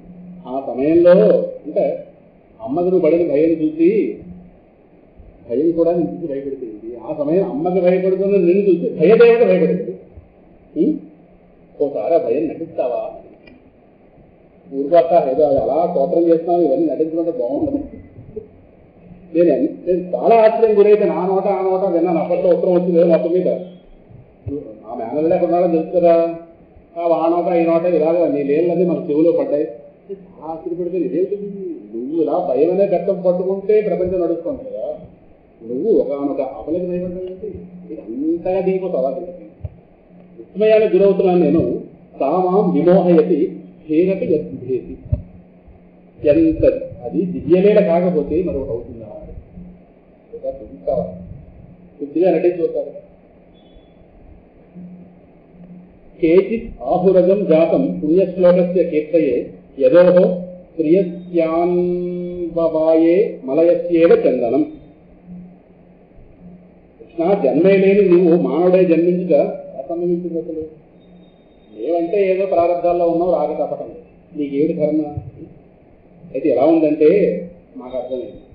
మలయ పర్వతానికి కీర్తిని పెంచడానికి, మలయ పర్వతం అలాగే కీర్తి ఉంటుంది, దానికి ఇంకా కీర్తి పెంచడానికి దాని మీద ఈ చందన వృక్షాలు ఉంటాయే అవి పుట్టినట్టుగా నువ్వు ఎందుకు వచ్చావంటే నీ ప్రియభక్తుడు పుణ్యాత్ముడైనటువంటి యదుమహారాజు ఉన్నాడే, ఆ యదుమహారాజు గారి కీర్తిని వినుమడింపజేయడానికి ఆయన వంశంలో అవతరించావు అని కొందరు మహాపురుషులు అంటారు. వీడి పుట్టిల్లు యదువంశం. ఎవరు? యదువంశంలో చెప్తుంది. అందుకే యదుమహారాజు గారు ఆ వంశానికి ఆద్యుడు. ఆయన ఎవరు చేసినటువంటి తపస్సుకి ఆ ఇంట్లో ఆ వంశంలో మహారాజు దేహం జరుగుతుంది. అదేవిధంగా తర్వాత చెప్తుంది యదువంశం కాబట్టి యాదవులు. సరే, ఇటు మెట్టినిల్లు పాండవులు. అది ఆవిడ యొక్క అపరే వసుదేవస్య దేవక్యాం యాచిత అభ్యగాత్ అజస్వమస్య క్షేమాయ వధాయత దురద్విషాం. యాదవీ వసుదేవులు మనం చెప్పుకున్నాం. పూర్వ జన్మంలో కృష్ణుని కుటుంబల రూపంలో నిన్ను పుత్రుడిగా పొందడం కోసం వాళ్ళు తపస్సు చేసి వరాలు పొందారు కదా. నువ్వు జన్మరహితులు అయినప్పటికీ కూడా దైత్యులను వధించి లోకానికి మేలు చేకూర్చడానికి వాళ్ళకి పుత్రుడివే జన్మించేవని మరికొందరు అంటుంటారు. వాళ్ళకి 3 జన్మల పుడతానని చెప్పాడు కదా. కృష్ణ గర్భుడు, వామనుడు, కృష్ణుడు, ఈ 3 రూపాల్లో వాళ్ళకి పుట్టాడుగా. అలానే కొంతమంది చెప్తున్నారు. ఇంకా ఇంకోటి, భారావతారాణాయాన్యే భువో నావ ఇవో దధౌ సీదంత్యా భూరిభారేణ జాతో హి ఆత్మభువాస్థిత. ఈ రాక్షసులేక ఆగడా కాస్త మితిమీరిపోయి ఈ భారం కాస్త పెరిగిపోవడంతో ఈ భూమి పరిస్థితి ఎలా ఉంటుందంటే సముద్రంలో ఊగిసలాడేటటువంటి నావక వలె ఒక దుర్భరమైన స్థితి. సముద్ర కెరటాలకు నావ ఎలాగే ఊగిపోతుంటుందో ఇగో ఈ దుర్మార్గులు దుష్టులైనటువంటి రాక్షసులేక ఆగడాల వల్ల భూమికి భారం పెరిగితే భూమి చెదిరిపోతుంది. ఇలా అంతటా బ్రహ్మదేవుడు అభ్యర్థన మీద నువ్వు ఈ భూభారాన్ని తొలగించడానికి ఈ లోకంలో అవతరించేవారు కొందరు అంటున్నారు. ఆవిడ అందరి నోట ఏం విందో చెప్తుంది మొత్తం మీద. సరేనా? కొంతమంది అంటున్నారు భవే అస్మిన్ క్లిశ్యమానానాం అవిద్యాకామ కర్మభి శ్రవణ మరణార్హాన్ని కరిష్యన్నిది ఏకన. అలా కాదండి, దీనికి జ్ఞానపరంగా కొంత అన్వయం చేయాలని కొంతమంది ఉన్నారు. ఏమిటి చెప్పండి అంటే, ఈ జగత్తులో అజ్ఞానం, కోరికలు, కర్మలు, బంధాలు చిక్కుపోయి ప్రజలు పీడితులు అయిపోతున్నారు. వాళ్ళని డైట్ చేయాలంటే ఏం చేయాలి? వాళ్ళకి ఉపాయం చెప్పాలి కదా. అందువల్ల నీ దివ్య లీలను వినటం, స్మరించడం ద్వారా వాళ్ళని సంసార బంధం నుంచి విముక్తి చేయడం కోసమని. నువ్వు వచ్చి లీలలు చేస్తేగా వాళ్ళు స్మరిస్తారు. తర్వాత అందుకోసం లీలలు చేయడం కోసం దేహం ధరించుకొస్తున్నాం కొంతమంది. ఇదో వాదన. అలా అనుగ్రహించడం కోసం ఆవర్తన మరికొంతమంది ఉంటున్నారు. సరేనా అని చెప్తూ తర్వాత శృణ్వంతి గాయంతి గృణంతి అభీక్ష్ణత స్మరంతి నందంతి తవేహితం జనా తయేవ పశ్యంతి అతిరేణ తావతం భవ ప్రవాహోపరమం పదాంబుజం. ఈ భక్తులైన వాళ్ళు పదే పదే నీ చరిత్రలు వింటుంటారు, గానం చేస్తుంటారు, కీర్తిస్తుంటారు, స్మరిస్తుంటారు, ఆనందమగ్నులు అవుతుంటారు కదా. అటువంటి నీ పరమ భక్తుడికి ఏ ఒకంత ఆలస్యం కూడా లేకుండా నీ చరణ కమలంలో దర్శనము అవుతుంది. వెంటనే ఆలస్యం ఏం చెయ్యవు. అట్టి వారికి జనన మరణ ప్రవాహం శాశ్వతంగా నశించిపోతుంది కదా కృష్ణ అని చెప్పి ఇంకా అప్యజ్య నత్వం ప్రకృతే హిత ప్రభో జిహాససి విత్ సుహృదోనుజీవిన ఏషాం న చాన్యత్ భవతః పదాంబుజాత్ పరాయణం రాజతు యోజితాం పతాం. నువ్వు భక్తుల్ని వాంఛలు తీర్చేటటువంటి కల్పతరువు కదా. నేను నిన్నే ఆశ్రయించుకున్నాను. ఉదయం చెప్పుకున్నాను కదా, నతమందారం నందకిశోరం. ఉదయం నతమందారం నందకిశోరం హఠచాణూరం హంస విహారం. ఉదయం ఎవరు రాలేదా? భజరే గోపాలం. 2 గంటలు తెరమార్చేమన్నా. తెరమార్చడం వచ్చింది మీరేగా, మీరు మారలేదు. భజరే గోపాలం మానస భజరే గోపాలం. మేము నిన్నే ఆశ్రయించుకున్నాం కదా. అయినా మా అందరికీ నీకు ఆత్మీయమైన మమ్మల్ని విడిచి ఎడాలనుకుంటున్న ద్వారాకి అడ్డుపడిపోతుంది మేనత్వం. మాకు నీ పాదపద్మాల తప్ప అద్భుతమైన మాట. ఏషాం న చాన్యత్ భవతః పదాంబుజాత్ పరాయణం రాజత్ యోజితాం హతాం. నీ పాదపద్మముల తప్ప మాకు మరి ఒక ఆధారం ఏదీ లేదు. నీకు తెలుసు. ఈ భూమండలంలో ఉన్న రాజులందరికీ మీ విరోధులైపోయాం. ఏం చేస్తాం? మా కర్మ. కావున నువ్వు ఒకటిగా మాకు దిక్కు. మీరు అశ్వమేధయాగాలు చూశారు కదా. అశ్వమేధయాగం చేయడం అంటే వాళ్ళందరూ జయించుకుని రావాలి. వాడు మాట విన్నాడా ఇది సామంతుడు అయిపోవాలి. వినకపోతే యుద్ధం చేసి వాళ్ళు జయించి వాళ్ళ ఆస్తి మొత్తం తేవాలి. అంటే వాళ్ళు ఎప్పుడో దెబ్బతీస్తారా లేదా మళ్ళీ రాత్రి వాళ్ళందరూ కలిపి ఒకటైపోతే ఏ క్షణమైనా యుద్ధం రావచ్చు. అలాగే మేమందరం వాళ్ళందరికీ ప్రస్తుత శత్రువులు అయ్యి ఉన్నాం. నువ్వే మాకు దిక్కు.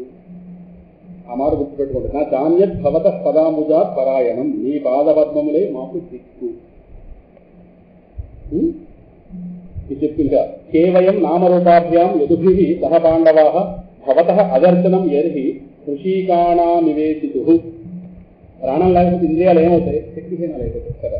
అట్లే నీ దర్శనానికి నోచుకోని వాడు ఎవడైతే ఉన్నాడో వాడు అటు యదువంశీల్లో ఉన్నా, అంటే పుట్టింటి పక్క ఉన్నా, అలాగే ఇటు నా కొడుకులైనటువంటి పాండవులైనా సరే వాళ్ళ నామరూపాలు ఉలికే ఉండదు. వాడు ఎలాగైతే ప్రాణం లేకపోతే ఇంద్రియాలకి చలనం ఉండదో అలాగే నీ దర్శనానికి నోచుకోపోతే అటు యదువంశీలు అంటే కృష్ణ పరమాత్మ యొక్క ఆ వంశవాడు అక్కడే కదా పుట్టాడు. అలాగే యువతల పక్క వీళ్ళకైనా వాళ్ళకైనా నిన్ను పట్టుకోకపోతే వాళ్ళకి ఉనికే మిగలదు వాళ్ళకి. సరేనా అని చెప్పి ఇంకా అంటే మహాతల్లి నేయం శోభిష్యతే తత్ర యథేదానీ గదాధర పదైరంకితా భాతి స్వలక్షణ విలక్షితై. గదాధర అనగానే గయత్వం జ్ఞాపకం వస్తుంది. గయలో మహావిష్ణువు యొక్క పేరు గదాధరుడు. అద్భుతంగా ఉంటాడు మూర్తి. ఇంకా విశ్వం లాక్పెట్టుగా అందించేస్తున్నా అక్కడి నుంచి గదాధరుడు. రామకృష్ణ పరమహంస గారు చాలా కాలం పుట్టలేదు. వాళ్ళ అమ్మా నాన్న ఆ క్షేత్రంలోనే నెల రోజుల పాటు దీక్షగా రాత్రి బౌళ ఆలయంలో ఉంటే ఆ మహావిష్ణు కల్లో కనిపించి నా అంశ మీకు పుడుతుంది అని చెప్పడం అప్పుడు రామకృష్ణ పరమహంస గారు పుట్టారు. అందుకే ఆయన ముందు పేరు గదాధరుడు. రామకృష్ణ పరమహంస గారు భారతాల నుండి పెట్టిన పేరు గదాధరుడు. తర్వాత రామకృష్ణ పరమహంస ఆ క్షేత్రంలో స్వామి అద్భుతంగా ఉంటుంది. మూర్తి ఇలాగ ఇంతే ఉంటుంది. ఇలాగ మా అదృష్టం ఏంటంటే సామాన్యంగా ఆలయం ఎక్కువ మంది వెళ్ళదు, కిందకు ఉంటుంది కొద్దిగా. అందరూ గదిలో ఆ పాదం మీద కిందం పెట్టి వచ్చేయడమే కానీ ఆ ఆలయం ఎవరో చూడదు. మాకు ఆలయం ఉందని అర్థమైంది. వెళ్ళాం. అక్కడ ఆలయం స్వామి ఉన్నాడు. అది కొంచెం 7-8 మెట్ల మీద ఉంటుంది. అక్కడ కష్టపడి ఉంటే దండం పెట్టుకు రావాలి. ఆ 7 మెట్లు దిగి స్వామి ఎలా ఉంటే ఇటుపక్క నేను కూర్చున్నాను, అటుపక్క సత్సంగ గదిలో 10 మంది వెళ్ళాం. వాళ్ళు కూర్చున్నారు. సుమారు 1.5 గంటన్నర సేపు అక్కడే ఇలా ముట్టుకుంటే భగవంతుడే ముట్టుకోవచ్చు. మనం దేవుడు ముట్టుకొని 1.5 గంటన్నర 2 గంటలు సేపు అక్కడ రెండ ప్రధానం అవుతుంది. నాకు వాళ్ళే నచ్చింది. వాళ్ళు చెప్తున్నారు వెళ్ళిన వాళ్ళు. మేము అద్భుతమైన సత్సం. కనీసం అర్చకుడు ఎవడో వచ్చి కూడా మీరు లెండి ఎక్కడంటే అనలేదు కూడా. వాళ్ళు ఏదో హిందీ వాళ్ళు ఏదో మాట్లాడుకుంటారు. పాపం సత్యంగా కనిపించడం ఏంటో తెలియదు. నిన్న మన విషయం కాదు, చేయడం లేదు. చాలా పెద్ద రావచ్చు. అది గదాధరుడు అనగానే స్వామి జ్ఞాపకం వచ్చాడు. గదాధర విచిత్ర లక్షణాలతో కూడినటువంటి నీ పాద చిహ్నాలతో ముద్రితమై, అంటే నీ పాదాలు ఎక్కడి నుంచి నీ పాదాల చేత ముద్రితములైనటువంటి ఈ కురుదేశం, జాంగల దేశం ఏవైతే ఉన్నాయో ఆ రోజుల్లో ఆ పేర్లు, ఇప్పుడు ఆ రాష్ట్రాల పేర్లు అయితే భూమి చాలా శోభాయమానంగా ఉంది. కారణం నీ పాదముద్రలు పడే. నువ్వు వెళ్ళిపోతే ఆ శోభలు ఏమైపోతాయి? నువ్వు వెళ్ళిపోగానే భూమికి నువ్వు కరువు వచ్చిగా నువ్వు నీ పాదం పడింది కాబట్టి అది పంటలు ఇస్తావు. నువ్వు వెళ్ళిపోతావు. ఇవే జనపదాహ వృద్ధాః సుపక్వౌషధి వీరుధః వనాద్రినద్యుద్వన్వంతో ఏధంతే తవ వీక్షితైః. నీ అనుగ్రహ దృష్టి ప్రసరించిన కారణం చేతే ఈ దేశం చక్కటి పంటలతో లతావృక్షాలతో సమృద్ధిగా ఉంది. ఈ వనాలు, పర్వతాలు, నదులు, ఈ జలదులు ఇవన్నీ నీ అనుగ్రహ దృష్టి వల్లే సమృద్ధంగా కళకళలాడుతున్నాయి. అథ విశ్వేశ్వ ఇక్కడ ఆయన వల్ల లోకానికి ఏం పేరు కలిగిందో చెప్పింది. ఇప్పుడు తనకేం కావాలో ఎందాగల ఎప్పుడు దుఃఖాలు రావాలని అడిగింది. ఇప్పుడు ఇంకా లోతుల్లోకి వెళ్ళింది. కానీ ఈ సంసారం నుంచి ఎప్పుడు బయటకు లాగుతావు? దీన్ని కొత్తగా ట్రాన్స్లేషన్ చేశారు. ఆ పద్యాలు నోటికి రావాలి. ముందు మూలం చెప్పుకుని అక్కడ అథ విశ్వేశ విశ్వాత్మన్ విశ్వమూర్తే స్వకేశుడి స్నేహపాశమిమం సింధి దృఢం పాండుషు వృష్టిషు త్వయిమే అనన్య విషయ మతిర్మధుపతే అసకృత్ రతిముద్వహతాదర్థ గంగేవౌఘముదన్వతి. తెలుగులో చెప్పుకుంటే యాదవులందు పాండుసులందు ఈశ్వర నాకు మోహ విచ్ఛేదము చేయుమయ్య ఘనసింధువు చేరుడి గంగభంగి నీ పాద సరోజ చింతనముపై నిశంబు మదీయ బుద్ధి అత్యాదర వృత్తితో కలిగినట్లుగా చేయు కదయ్య ఈశ్వర. పోతన గారు ఏమంటుందంటే కృష్ణ విశ్వానికి స్వామి, విశ్వం మొత్తం నీ సొత్తు. ఇందాక చెప్పినట్టుగా విశ్వం విశ్వరూపుడివి, విశ్వం నీ సొత్తు అయినవాడు. విశ్వంగా కనిపిస్తున్నవాడు నువ్వే, కనిపిస్తున్న విశ్వం నువ్వే. తన నాకు ఎప్పుడైనా దేహబుద్ధి కదా, దేని మీద ఉంటుంది? అటు పుట్టింటి మీద, ఇటు మెట్టింటి మీద మోహం తెలియదు. పుట్టిళ్ళు ఎవరు? యదువంశీ. మెట్టిళ్ళు ఎవరు? పాండవులు. కురువంశం ఇంకా పాండవులు. కురువంశం అంటే మొత్తం అందరూ వస్తారు, కానీ అక్కడ వేరు పడిపోయారు కదా. అటువంటి కౌరవులు పాండవులు అని ఆయన వేరు చేస్తాడు. మామగాహ పాండవాస్తైవ. ఆ విద్యానికే ఊరంతా భక్త కదా, వేరు చేస్తాడు. అందువల్ల పాండవులు అనాల్సి వస్తుంది, కానీ వాస్తవానికి వీళ్ళందరూ కూడా కురువంశమే. అందువల్ల పుట్టింటి మీద మెట్టింటి మీద మోహం పోవడం లేదురా జ్ఞానం మీద. ఏ మేనత్తైనా ఏ మేనలు ఇది అడిగింది ఏమో మాకున్న మేనతలు ఎవరు? వాళ్ళకి ఇంకా మోహాలు గురించి. సరే యదువంశీలు ఎడ పాండవులు ఎడ నా మమకారం దృఢంగా కనిపించిపోయింది. వజనుల మీద నాకున్న మమకార బంధాలు దయతో పూర్తిగా పెంచివి. యాదవులందు పాండుసులందు నదీశ్వర నాకు మోహ విచ్ఛేదము చేయుమయ్య. అక్కడ దాకా ఒకటి. తర్వాత శ్లోకం త్వయిమే అనన్య విషయ మతిర్ మధుపతే అసకృత్ రతి ముద్వహతా దగ్ధ గంగేవౌఘ ముదంపతి ఘనసింధువు చేరిడి గంగ భంగి నీ పాద సరోజ చింతనముపై అనిచందు మదీయ బుద్ధి అత్యాదర వృత్తితో కలిగినట్లుగా చేయగలిగే ఈశ్వర. దానికో గంగా ప్రవాహం నిరంతరం సముద్రం వైపు నడుస్తుంది.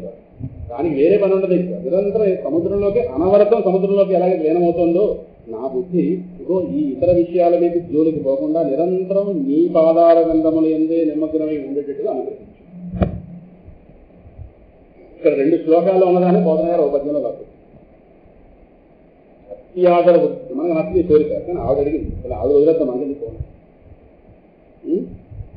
ఘనసింధువు చేరిడి, ఘనసింధువు అంటే సముద్రం, ఘనసింధువు చేరిడి గంగ పొంది నీ పాద సరోజ చింతన ఉంటాయి. గంగ ఎందుకండి? నా మనసు ఎంతో కొంత పవిత్రమే కనుక ప్రార్థన చేయడానికైనా సిద్ధమయ్యాను కదా.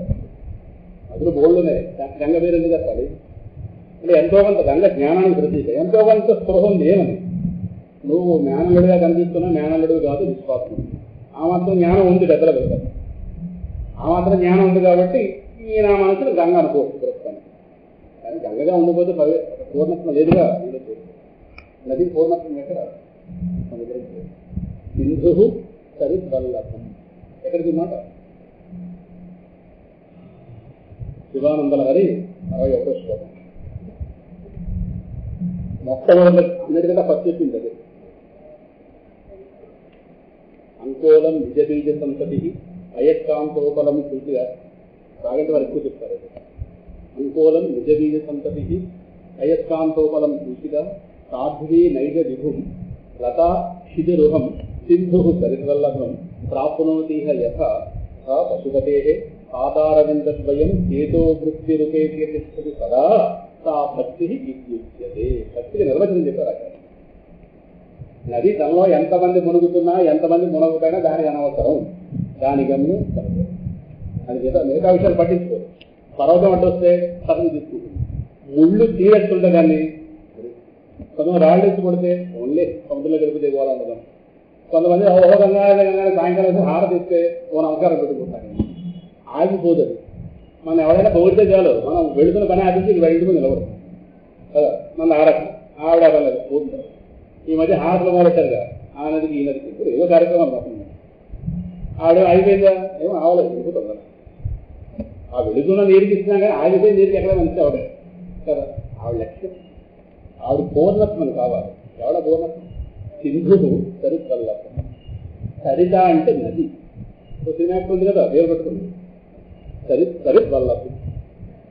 సరితకి సింధువే వల్లభుడు. సింధు అంటే సరితనిగా నవేరే కాదు. ఇంకో శ్లోకం ఇది కూడా బోధన గారు అద్భుతంగా. ముందు సంస్కృతం తర్వాత తెలుగు చెప్పుకుందాం. శ్రీకృష్ణ కృష్ణ సఖ వృష్ణి వృషభావని దృక్ రాజన్య వంశ దహనాన్ అపవర్గ వీర్య గోవింద గో ద్విజ సురార్తిహరావతార యోగేశ్వర అఖిల గురు భగవన్ నమస్తే. ఇది ఆఖరి శ్లోకం ఆవిడ చూసిన స్థితిలో. బోధన గారి దగ్గరికి వస్తే శ్రీకృష్ణ యదుభూషణ నరసఖ శృంగార రత్నాకర లోకద్రోహి నరేంద్ర వంశ దహన యోగేశ్వర దేవతానిక బ్రాహ్మణ గో గణాభిహరణ నిర్వాణ సంధాయక నీకం నృత్యజన్ దృంపవే భవలతల్ నిత్యానుకంపానిధి. నిత్య అనుకంపనిధి. అనుకంప అంటే దయ. నిత్యము దయకి నిధి అయినటువంటి ఓ పరమాత్మ శ్రీకృష్ణ కృష్ణ సఖ. అర్జునుడికి కృష్ణ అనే పేరు కూడా ఉంది. అందువల్ల నువ్వు ఎవరివి? కృష్ణ నువ్వు యదువంశ శిరోమణివి. కృష్ణ సఖ. వృష్ణి వృషభావన దృక్ నువ్వు వృష్ణి వంశానికి శిరోమణివి. అర్జునుడికి ఆప్తమిత్రుడివి. నీకు పంచపాండవులు 5 అర్జునుడు అంటే ప్రాణం లేదు. శ్రీకృష్ణ యదుభూషణ నరసఖ. అర్జునుడికి నరుడని పేరు తెలుగులో వాడారు, ఇక్కడ కృష్ణ సఖ. శృంగార రత్నాకర. శృంగారం అంటే ఏదో కాదు, అందాల ఒక ఊహించలేనంత గొప్ప అందాన్ని శృంగారము. శృంగార రత్నాకర. అద్భుతమైనటువంటి అందాల నిజులు. అద్భుతమైన అందము అనే అద్భుతమైన అందం అనేటటువంటి రత్నాన్ని ధరించినవాడు. సరేనా? లోకద్రోహ చెప్తున్నాను కదా అక్కడ. రాజన్య వంశ దహనాన్ అపవర్గ వీర్య. నువ్వు రాజవేషాలను ధరించి, అంటే కొంతమంది రాజులు రాజాంశంలో పుట్టి ఈ భూమికి భారంగా ఉన్నటువంటి నువ్వు రాజవేషాలను దాల్చి ఈ భూమికి భారంగా ఉన్నటువంటి ఈ దుష్టుల వంశాలు ఏవైతే ఉన్నాయో వాటిని దహించినటువంటి అగ్ని స్వరూపం. ఎందుకు ఆ మాట అన్నా కూడా 18 సార్లు వాడు వచ్చేట విధానం మేరకు పుష్పాలుడు గారు వంశుడు మామగారు జరాసంధుడు వాడిని చంపే శక్తి ఉన్నప్పటికీ కావాలని వాడిని మళ్ళీ వెనక్కి వెంటాడు. కారణం వాడందరినీ మోసుకొచ్చేవాడు. మొత్తం మీద వాడి నెపంతో ఎంతమందిని సంహరించారు. అప్పుడు భీముడి చేత ఉంది. అదేందా ఇంకా నువ్వు గోవింద అపవర్గ వీర్య. అపవర్గ వీర్య అంటే నీ శక్తి అనంతం. గోవింద గోవుల్ని గోవింద గో విజ సురార్తి హరావతార. కృష్ణావతార రహస్యం ఇది. గోవుల్ని బ్రాహ్మణుల్ని దేవతల్ని వివిధ దుఃఖాలను రక్షించడం కోసమే నీకు అవతరించేది. యోగేశ్వర సమస్త భగవత్ సాధనలకి ప్రభువైన వాడ. యోగం అంటే భగవత్ సాధన. అఖిల గురు ఈ సమస్త చరాచరాలకి గురుడు. గురుడు అంటే తండ్రి అని అర్థం కూడా. ఇది నీ నుంచి జగత్తు బయలుదేరింది. భగవన్ నమస్తే, నీకు భక్తితో ప్రణమిల్లుతున్నాను అని మేనత్త స్తోత్రం రాస్తారు. 26 శ్లోకాల మేనత్త స్తోత్రం వెంటనే సూతుల గారు సోమకుడితో అంటున్నారు, కుంతీదేవి ఇలాగా అందమైనటువంటి ఒక లలితమైన మధుర వచనాలతో పరమాత్మ యొక్క ఆయా లీలలు ఏవైతే ఉన్నాయో వాటి వర్ణిస్తూ స్వామిని కాస్త స్తోత్రం చేసింది. ఆయన వినగానే ప్రభు కాస్త తన మాయలో ముంచి వేయుతున్న వాడేలా దరహాసం చేశాడు. ఆవిడ పక్క చూశాడు. ఆవిడ పక్క చూసి ఒక అందమైన నవ్వు నవ్వాడు. అత్త ఈ స్తోత్రం నా హృదయాన్ని చేరింది అని. వెంటనే పరమాత్మ అన్నట్టు అట్లే కానిద్దాం అన్నాడు. అంటే ఉండు అని. ఉండడానికి సిద్ధమయ్యాడు. మళ్ళీ రథం దిగాడు మహానుభావుడిలో అని పలికి హస్తినాపురం వెనక్కి వచ్చాడు. కొంతకాలం అడిగింది కదా నాలుగు ఉందాం. అప్పుడు సుభద్ర ఉన్నటువంటి సుభద్ర మొదలైనటువంటి ఈ పుణ్యస్త్రీలు ఎందరూ ఉన్నారు వీళ్ళందరినీ పట్టుకుని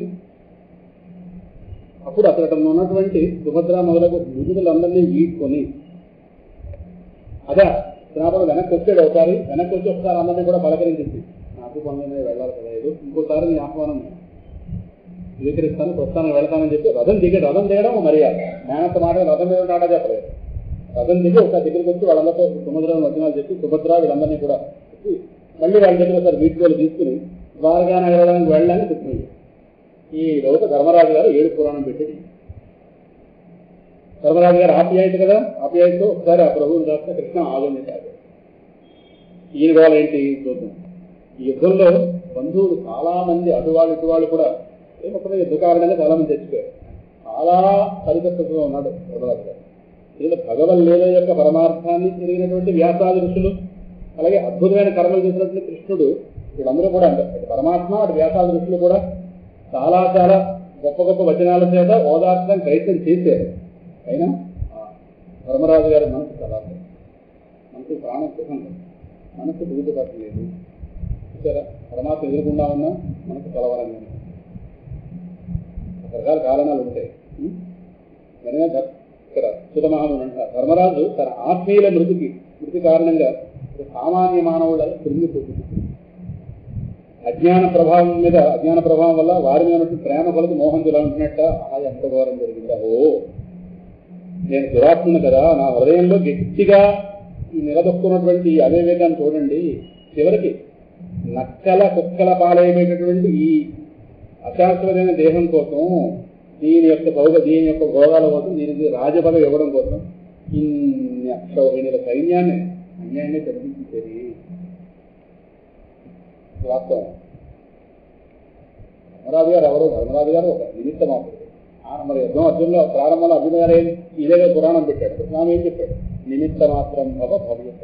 అదేమంటే ప్రణాళికలు జరుగుతాయి కదా, ఎవరినో ఒకరిని వాడుకోవాలి కాదు. ఆయన ధర్మయుద్ధమే చేస్తే చెప్పాడు ఆ మాట.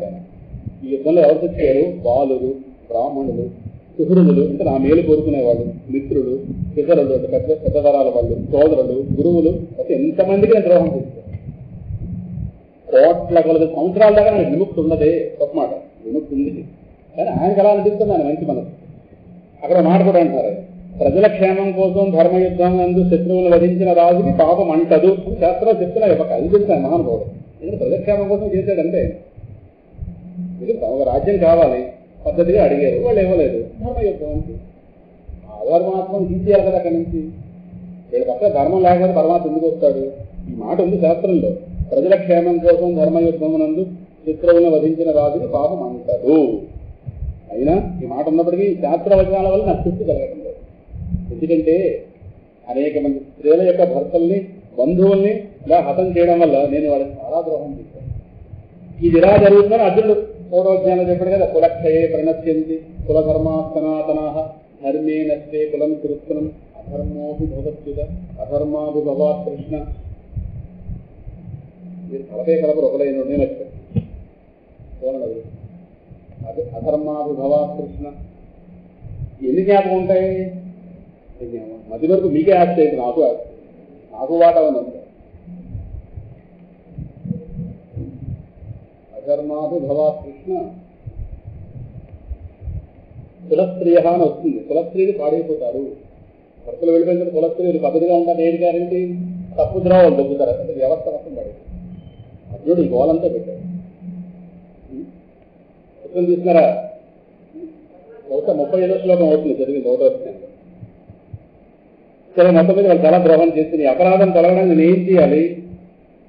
గృహస్థికి ఉత్తమైనటువంటి యజ్ఞయాగాది క్రతువులు ఎన్ని చేసినా ఈ పాప పంచులో నేను కడుక్కోలేను. అంత పాపం చేస్తాను. ఎన్ని యజ్ఞయాగాదులు చేసినా ఈ పాపం పోయే అవకాశం లేదు. ఒకసారి ఉదాహరణ చెప్తాను. బురద నీటిని బురదతో కడుక్కోవడం వీలవుతుందా? అవదు కదా. అలాగే సారా ఒక పాత్రలో పెట్టి అందులో సారా తీసిన తర్వాత ఆ సారా పెట్టినటువంటి దోషాన్ని పోగొట్టడానికి సారా తగిలిదే అవుతుందా? మదిర అంటే సారా కదా. మదిర చేత దూషితమైన పాత్రను మదిరతో శుభ్రపరచలేం కదా. అలాగే ఇప్పుడు ఏదో యజ్ఞాలు చేయండి మీరు అంటారు. యజ్ఞాల్లో పశు బలి అనేది ఉంటుంది. కూడా యజ్ఞాల్లో ఒక హింస ఉంటుంది. అది శాస్త్రం చెప్పేది, దాని ప్రశ్న చెప్పలేదు ఏమి. కొన్ని ఆయా యజ్ఞాలలో కొన్ని హింసాత్మకమైనటువంటి ఆయా యజ్ఞాల ద్వారా ఒక్క ప్రాణిని హత్య చేసిన పాపానికి కూడా ప్రాయశ్చిత్తం లేదే.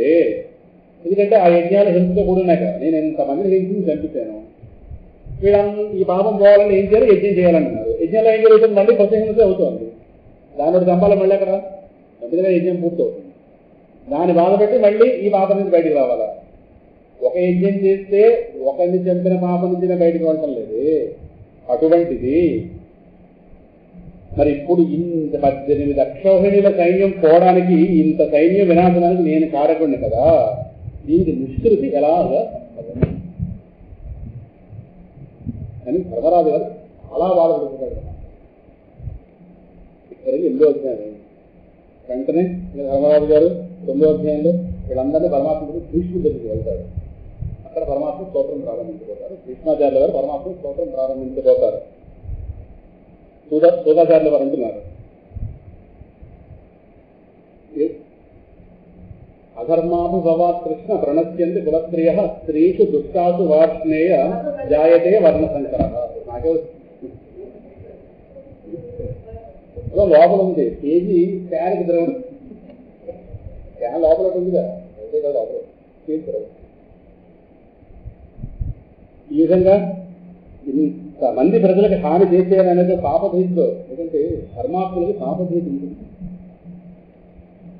పాపభీతి లేకుండా ఉన్నవాడు అధర్మాత్ములు వేరే చెప్పక్కర్లేదు. వాళ్ళ ద్వారా ఏ పాపం దూరిపోతుందో అని బెంగ నిరంతరం. డబ్బు జారిపోతుందేమో, లోటు జలాభయమో, వాళ్ళ ద్వారా అధర్మం ఏమైనా వెళ్ళిపోతుందేమో, అదో అధర్మం జరిగిపోతుందో ఏమిటో అని భయం ధర్మరాజు గారు లాంటి ఉత్తమం. అందువల్ల ఇంత అధర్మం జరిగిపోయింది. అంటే ఇంత పాపభీతి ఏమొస్తుందో నాకు నేను మళ్ళీ భయపడుతుంటే అప్పుడు పరమాత్మ ఈయన రావడం లేదు, ఈయనకి బోధించదు. ఎవరి చేత? ఎవరు చెప్పి అని వింటాడు ఆయన చేత. ఇందులో సకల ధర్మముల జ్ఞాన ప్రాప్తి కోసం, సకల ధర్మములకు సంబంధించిన జ్ఞానం ఏదైతుందో అటువంటి జ్ఞానం ప్రాప్తి కోసం కురుక్షేత్రం. ఇది గీత ప్రజాద్రోహ సర్వధర్మ వివిధయ తతో వినశనం రాగాద్యత్ర దేవవ్రత. దేవవ్రతుడు అంటే భీష్మాచార్యుడు. ఈయన వెళ్ళలేదు, పరమాత్మ నేను ప్రేరేపించి తీసుకెళ్ళాడు. అక్కడ భీష్మ పితామహుల వారు అంతసేజీగా పడుకుని ఉన్నారు. సుమారు 50 బట్టి ఆయన అంతసేజీ మీద ఉన్నాడు. ఆయన సౌనకాదు విష్ణులారా మొత్తం మీద ఆయన్ని ఆ సోదరుడు భీముడు అర్జునుడు అందరూ కూడా అనుసరించారు. చాలా వేగంగా పరిగెత్తగలిగేటట్లు ఒక జాతి అశ్వాలని పూజించినటువంటి బంగారు రథాలను ప్రయాణం అయ్యారు.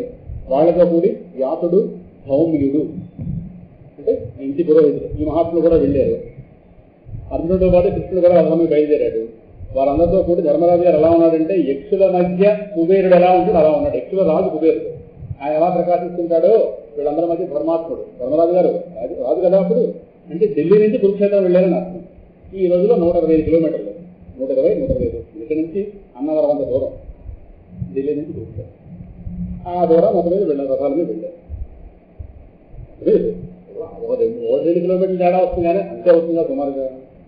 మొత్తం మీద కృష్ణ పరమాత్ముడు పాండవులందరూ కూడా భీష్మ పితామహుడికి నమస్కారం పెట్టారు. కృష్ణవా నిపతితం భూమౌ దివస్యుత్యమివామరం ప్రణేము పాండవ భీష్మం తానుదాహ సహచక్రిన. అసలు ఈ ఘట్టం అంతా కూడా మాఘమాసం ప్రారంభంలో చెప్తాం అనుకున్నాం ఈ ప్రవచనం. ముఖ్యంగా ఈ భీష్మాచార్యుల వారి సన్నివేశం అష్టమి నాడు చెప్తామని ఆలోచన. ఎందుకంటే ఆ రోజు స్వామి నిర్యాణం జరిగింది, ఆ రోజు చేద్దామని 5వ తారీఖు అయింది. కానీ రకరకాల కారణాల వల్ల పోస్టుపోన్ అవుతూ వచ్చింది. ఆ తర్వాత మళ్ళీ అంటే ఉత్తరాఖండ్ వారి ప్రవచనాలు దాని వల్ల పోస్టుపోన్ అయింది. మొత్తం మాఘమాసంలో ఉన్నామని భీష్మాచార్యుల వారు అమావాస్య ఆఖరి రోజు మాఘంలో ఉండగానే ఆ మహానుభావుని స్మరణ చేసుకున్నాం. మొత్తం అందరూ భీష్మాచార్యుల వారు నమస్కరించారు. భీష్ముడు ఎలా ఉన్నాడంటే దిగి నుండి భూమికి దిగినటువంటి దేవతలాగా అంపశైలిగా పడుతుంది. మహాదేవతగా ఉన్నారు, మహాదేవ చూద్దాం. తత్ర బ్రహ్మర్షయ సర్వే దేవర్షయస్త సప్తమ రాజయస్త తత్రాసన్ ద్రష్టం భరత పొంగవం. అక్కడ ఎవరెవరు వచ్చారో చూడండి. భరతవంశ శిరోమణినటువంటి భీష్ముడు చూడడం కోసం బ్రహ్మర్షులు, దేవర్షులు, రాజర్షులు ఆ సమయంలో అక్కడికి వచ్చేసారు. ఎందుకంటే అద్భుతమైన సత్సంగం జరగబోతుంది. వచ్చిన మహర్షుల పేర్లు వినండి. పర్వతుడు, నారదుడు, ధౌమ్యుడు, వ్యాసుడు, బృహదశ్వుడు, భరద్వాజుడు, అలాగే శిష్యులతో కూడి పరశురాముడు, వశిష్ఠుడు, ఇంద్రప్రమదుడు, త్రితుడు, దృత్సమదుడు, అతిథుడు, కక్షీవంతుడు, గౌతముడు, అత్రి, విశ్వామిత్రుడు, సుదర్శనుడు, ఇంకను శుకమహర్షి మొదలైనటువంటి నిర్మల హృదయమైన మహామునులందరూ కూడా అక్కడికి వస్తున్నారు. అంతేకాక కశ్యపుడు, అలాగే అంగిరిని పుత్రుడైనటువంటి బృహస్పతి వాళ్ళ మహర్షులందరూ కూడా శిష్యులకు అద్భుతమైనటువంటి సన్నివేశం. ఇక్కడ ఒక మహాతేజస్సు భూమికి వెళ్ళిపోతుంది, ఒక మహాతేజస్సు నిష్క్రమించబోతుంది ఇక్కడ నుంచి. కనుక అందరూ అక్కడ నుండి ఒక దివ్యమైన సన్నివేశం జరగబోతుంది. ఒక నమస్కారం పెట్టుకున్నారు. భీష్మాచార్యులు అంపశైలి మీద ఉండి విష్ణు సహస్రనామం చెప్పిన ప్రదేశం అని చెప్పి కురుక్షేత్రంలో ఉంది. భగవద్గీత జరిగిన ప్రదేశం, విష్ణు సహస్రనామం జరిగిన ప్రదేశం, అక్కడ ఆలయాలు అవి ఉన్నాయి. ఎంతో చూడొచ్చు. 4 సార్లు వెళ్ళే అవకాశం దొరికింది. ఇక్కడ మనసులో మాట వినిపిస్తుంది. ఇది పుట్టది ఏర్పాటు బాగుండదు. అయితే మేము ఇంకోసారి వెళ్ళినప్పుడు మాత్రం ఒక 150 మంది వెళ్ళాం. వంట వరకు మేమే పెట్టుకున్నాం. అక్కడ మన సైడ్ ఫుడ్ దొరకదు. ఇక్కడ అంతా కూడా చపాతీలు ఇవన్నీ పూర్తిగా అడగతాను. మేము వెళ్ళినప్పుడు మొత్తం బియ్యం బస్తాలు, నూనె డబ్బాలు, కాయగూరలు మేము పడుతాం. బస్సుల్లో వెళ్ళాం కదా ఇక్కడ నుంచి. అందువల్ల మధుర, బృందావనం, కురుక్షేత్రం వంటలు మేమే. 45 మంది బ్యాచ్ రోజుకోరు చెప్పిన వంట కలగల. వాళ్ళు ఏం వండాలి ఏమిటన్నది వాళ్ళ నిర్ణయం. షాపింగ్ చేసుకోవడం, తెచ్చుకోవడం, పాలు తోడు పెట్టుకోవడం మొత్తం అంతా ఒక్కో బ్యాచ్. నేను ఏ బ్యాచ్లో ఉన్నాను అడగండి. నేను ఏ బ్యాచ్లో ఉన్నాను శుభ్రం తినేవాడిని వేళకుండా. నేను వెళ్ళాము డానిచ్చేవారు కాదు. మీరు అడగండి మీరు చేశారు కానీ నా పని ఏంటంటే వాళ్ళకి సబ్జెక్ట్ చెప్పి అదే ఆ బ్యాచ్. అలా చేయడం వల్ల చాలా తక్కువలో వెళ్ళొచ్చు. మనిషికి 5,000 రూపాయల కంటే తక్కువ అయింది. చివరికి 92 రూపాయలు మిగిలిపోయింది. మధుర స్టేషన్లో మీ ట్రైన్ వచ్చేలోపు ప్రతి వాళ్ళకి ఎంత మిగిలిందో, ఎంతమందికో 148 మంది పై మిగిలిన అమౌంట్ 92 రూపాయల పావలా ఎంత మిగిలింది. 92 రూపాయలు చేతి కట్టింది. ఈ పావలా ఏం చేయమంటే ఉండిలో పడింది. 92 ఉండిలో పడింది అన్నారు. వద్దు మళ్ళీ ఒకరంటారు, ఒకరు పైకి అంటాడు, ఒక లోపల అంటాడు. మళ్ళీ ఎందుకు జనాభిప్రాయం ఆ లేబర్స్గా ఆ డబ్బు ఇస్తే ఉంటుంది. విశాఖపట్నం దిగే వాళ్ళకి ఎవరి దగ్గర ఎవరి బాకీలు ఎవరికి లేదు. ఇండివిజువల్ బాకీలు ఉన్నాయేమో కానీ మొత్తం మీద మెయిన్ బాకీ తిరిగి మా వరదరాజు గారు వాళ్ళు తీసుకెళ్ళారు. మొత్తం 3 నెలల ముందు నుంచి ప్లాన్ అంతా తీసుకు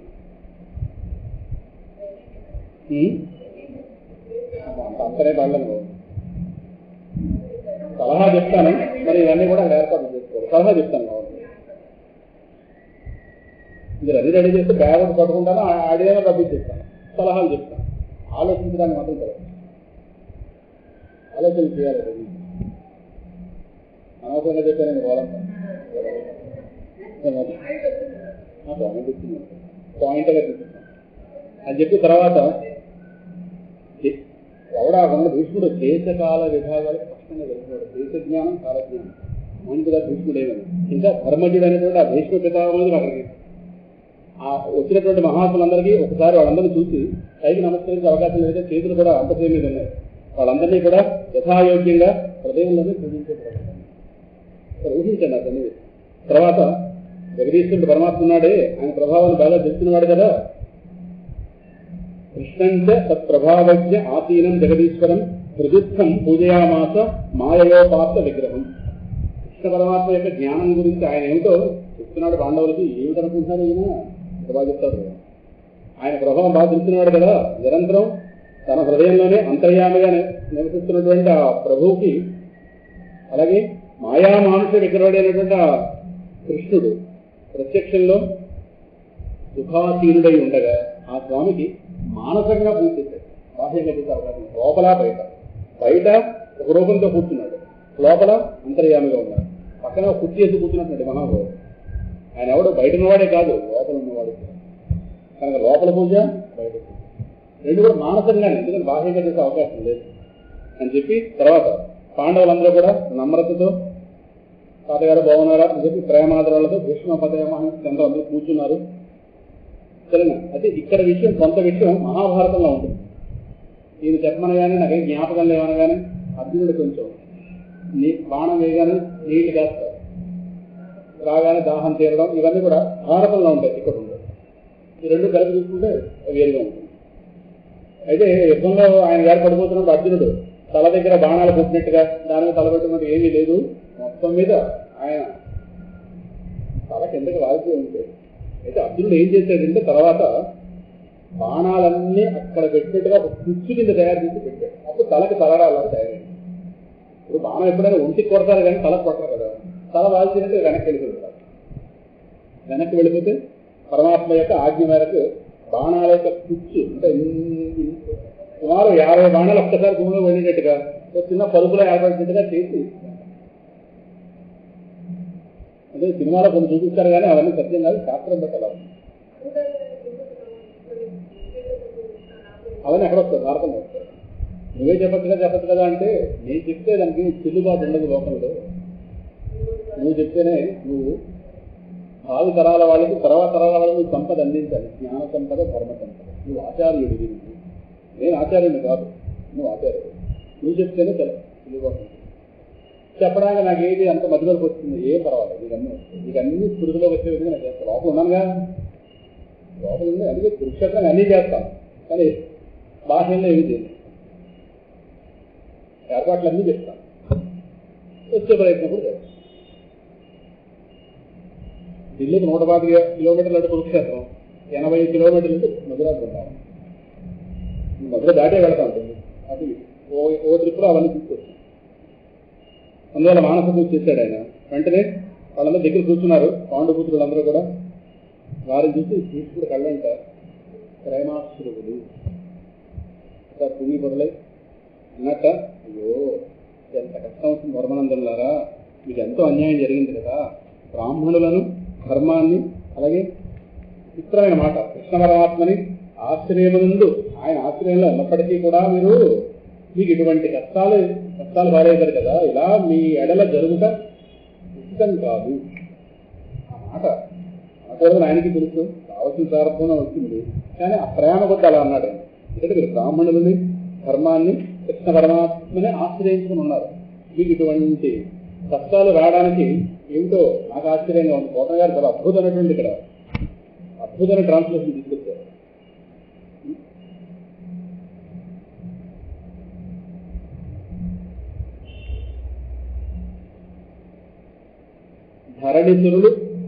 ధరణిసురులు హరియు ధర్మము దిక్కుగా బ్రతుకదలిసి మీరు బహువిధముల అన్నలార పడిసి రాపత్ పరంపరలు ఇట్టి చిత్రకర్మం ఎందుగలడే అని చెప్పి ఎదురాదు ఇంకా అంటారు. పాండు మహారాజు గారు మరణించినప్పుడు మీరందరూ కూడా చిన్న పిల్లలు. మీ తల్లి కుంతిదేవి మా ఇంటి కోడలు. అలాగే ఆమె చాలా చిన్న వయసులో అప్పటికి మిమ్మల్ని ఆ చిన్న పిల్లల్ని మిమ్మల్ని పెంచడం కోసం ఆవిడ పడిన కష్టాలకు అంతే లేదన్నా. తల్లి వల్ల వాడు పొందినట్టు ప్రయోజనం చెప్తున్నారు. మిమ్మల్ని పెంచి పెద్ద చేయడానికి ఆ మహాతల్లి పడిన యాదన ఇంకా అంటారు. ఎలాగైతే మేఘాల సమూహం వాయువుకి వశమైనట్లుగా, వాయువు గట్టిగా వస్తే మేఘాలు వెళ్ళిపోతుంది కదా, అలాగే మీరే కాదు మహారాజులు సైతం కాలానికి అధీనులు. కాలం యొక్క ప్రభావం చెప్తున్నాడు. మీ జీవితాల్లో జరిగినటువంటి విపత్కర సంఘటనలన్నీ కూడా ఆ విధి విలాసంలో భాగాలే అని చెప్పి ఇక్కడ సాక్షాత్ మీరేం సామాన్యులు ఏంటారా, మీరు సాక్షాత్ ధర్మమూర్తి అయినటువంటి ధర్మరాజు గారు యుధిష్ఠిరుడు రాజు, ఇంకా భీముడు గదాధారి, ఈయన గదకి అడ్డే లేదు, ఇంకా గాంధీవం పడుతున్న ధనుసారి ఉన్నాడు అర్జునుడు. సరేనా, వాళ్ళందరూ కూడా మీకు రక్షకులు. ధర్మరాజు గారు మీ అందరూ రక్షకులు. స్వయంగా పరమాత్మ కృష్ణ భగవానుడు మీకు ఆత్మీయుడు, అయినా మీకు ఆపద కలవడం ఏంటరా, చిత్రం కదా. మహావీరులందరూ ఒక దగ్గర ఉంటే వాయువతంబులై ఎగసి వారి ధరంబులు మింట కూడుచుండు బాయుచునుండవి కైవడి ప్రపంచము సర్వము కాలతంత్రమై బాయుచు కూడుచుండు ఒక భంగి జరింపదు కాలమన్ నియుంజేయుచునుండు కాలము విచిత్రము దుస్తరమిట్టి వారికి. ఈ పద్యం చాలా ఫేమస్. రాజట ధర్మరాజుండు, సురరాజసుతుండట ధన్వి, శాస్త్రవోద్వేజకమైన గాండివము విల్లట, సారథి సర్వభద్ర సంయోజకుడైన చక్రియత. ఎవరు చిత్రుడు సామాన్యుడు, ఈయన గారు సారథి. ఉగ్ర గదాధరుడైన భీముడు అయ్యాజికి తోడవచ్చునట, ఆపద కలుగుడు ఇదేవి చోద్యము. ఏదో ఆపద. ఎంతమంది మహావీరాధీరులు చూడాల్సిందో దగ్గర ఉంటే పరమాత్మ భయం అన్నది ఎవరి నుంచి భయపడుతుందో వాడి మీ ముందు ఉన్నాడు, ఆపదలు ఎవరి నుంచి భయపడతాయో వాడి మీ ముందు ఉంటే మీకు ఆపద రావడం నాకు చాలా ఆశ్చర్యంగా. ఏదో విన్నాను, 10 రోజులు పడిపోయిన తర్వాత 11, 12, 14 రోజులు జరిగిందని వార్తలు తెలుస్తున్నాయి. మీకు ఎంత ఆపద రావడం ఏంటి? జీవితం ప్రారంభం నుంచి ఎన్ని కష్టాలు పడ్డారు. ధర్మరాజా, కాలస్వరూపుడైన కృష్ణ పరమాత్మ ఎప్పుడు ఏది చేయి సంకల్పిస్తాడో ఎవరికి అంతుపట్టదు. గొప్ప గొప్ప జ్ఞానులు కూడా ఆయన సంకల్ప లీలను తెలుసుకుందాం అనుకుని మోహంలో పడిపోతున్నారు.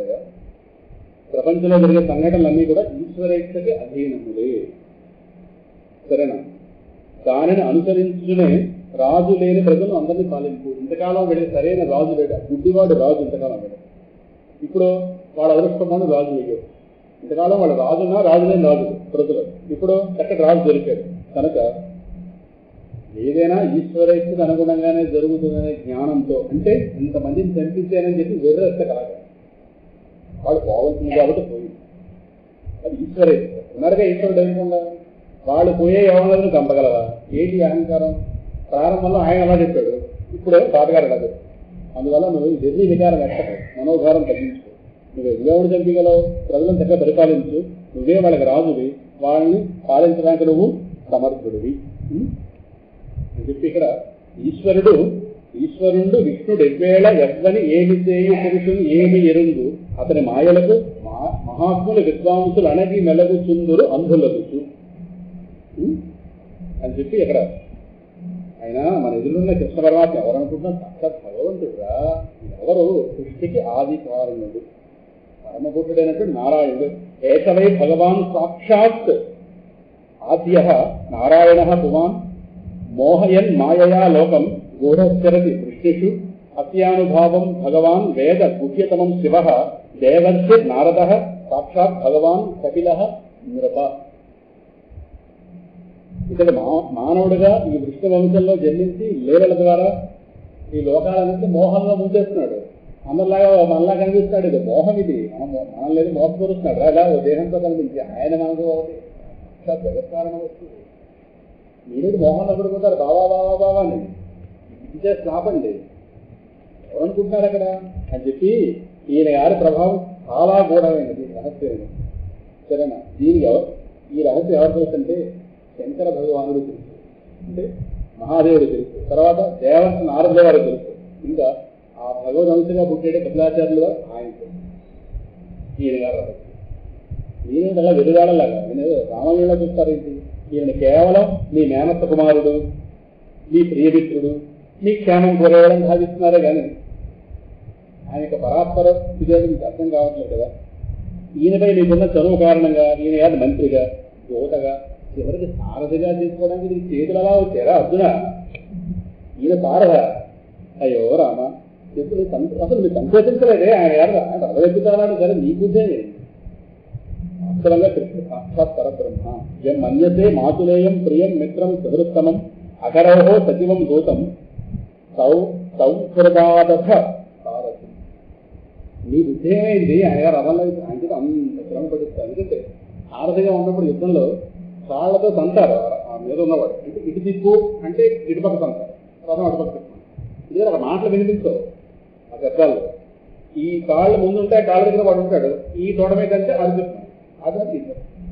ఆ సైకిల్ ఏవో ఉంటాయి వాళ్ళు ముందు చెప్పుకుంటారు. అందువల్ల తనాలు అవుతారు. అన్నీ ఎంత బాగా చేశారా. ఏదైనా విలువ తెలియకపోతే చులకనం వచ్చేస్తుంది. చులకన విలువ మర్చిపోతే చులకనంతనం.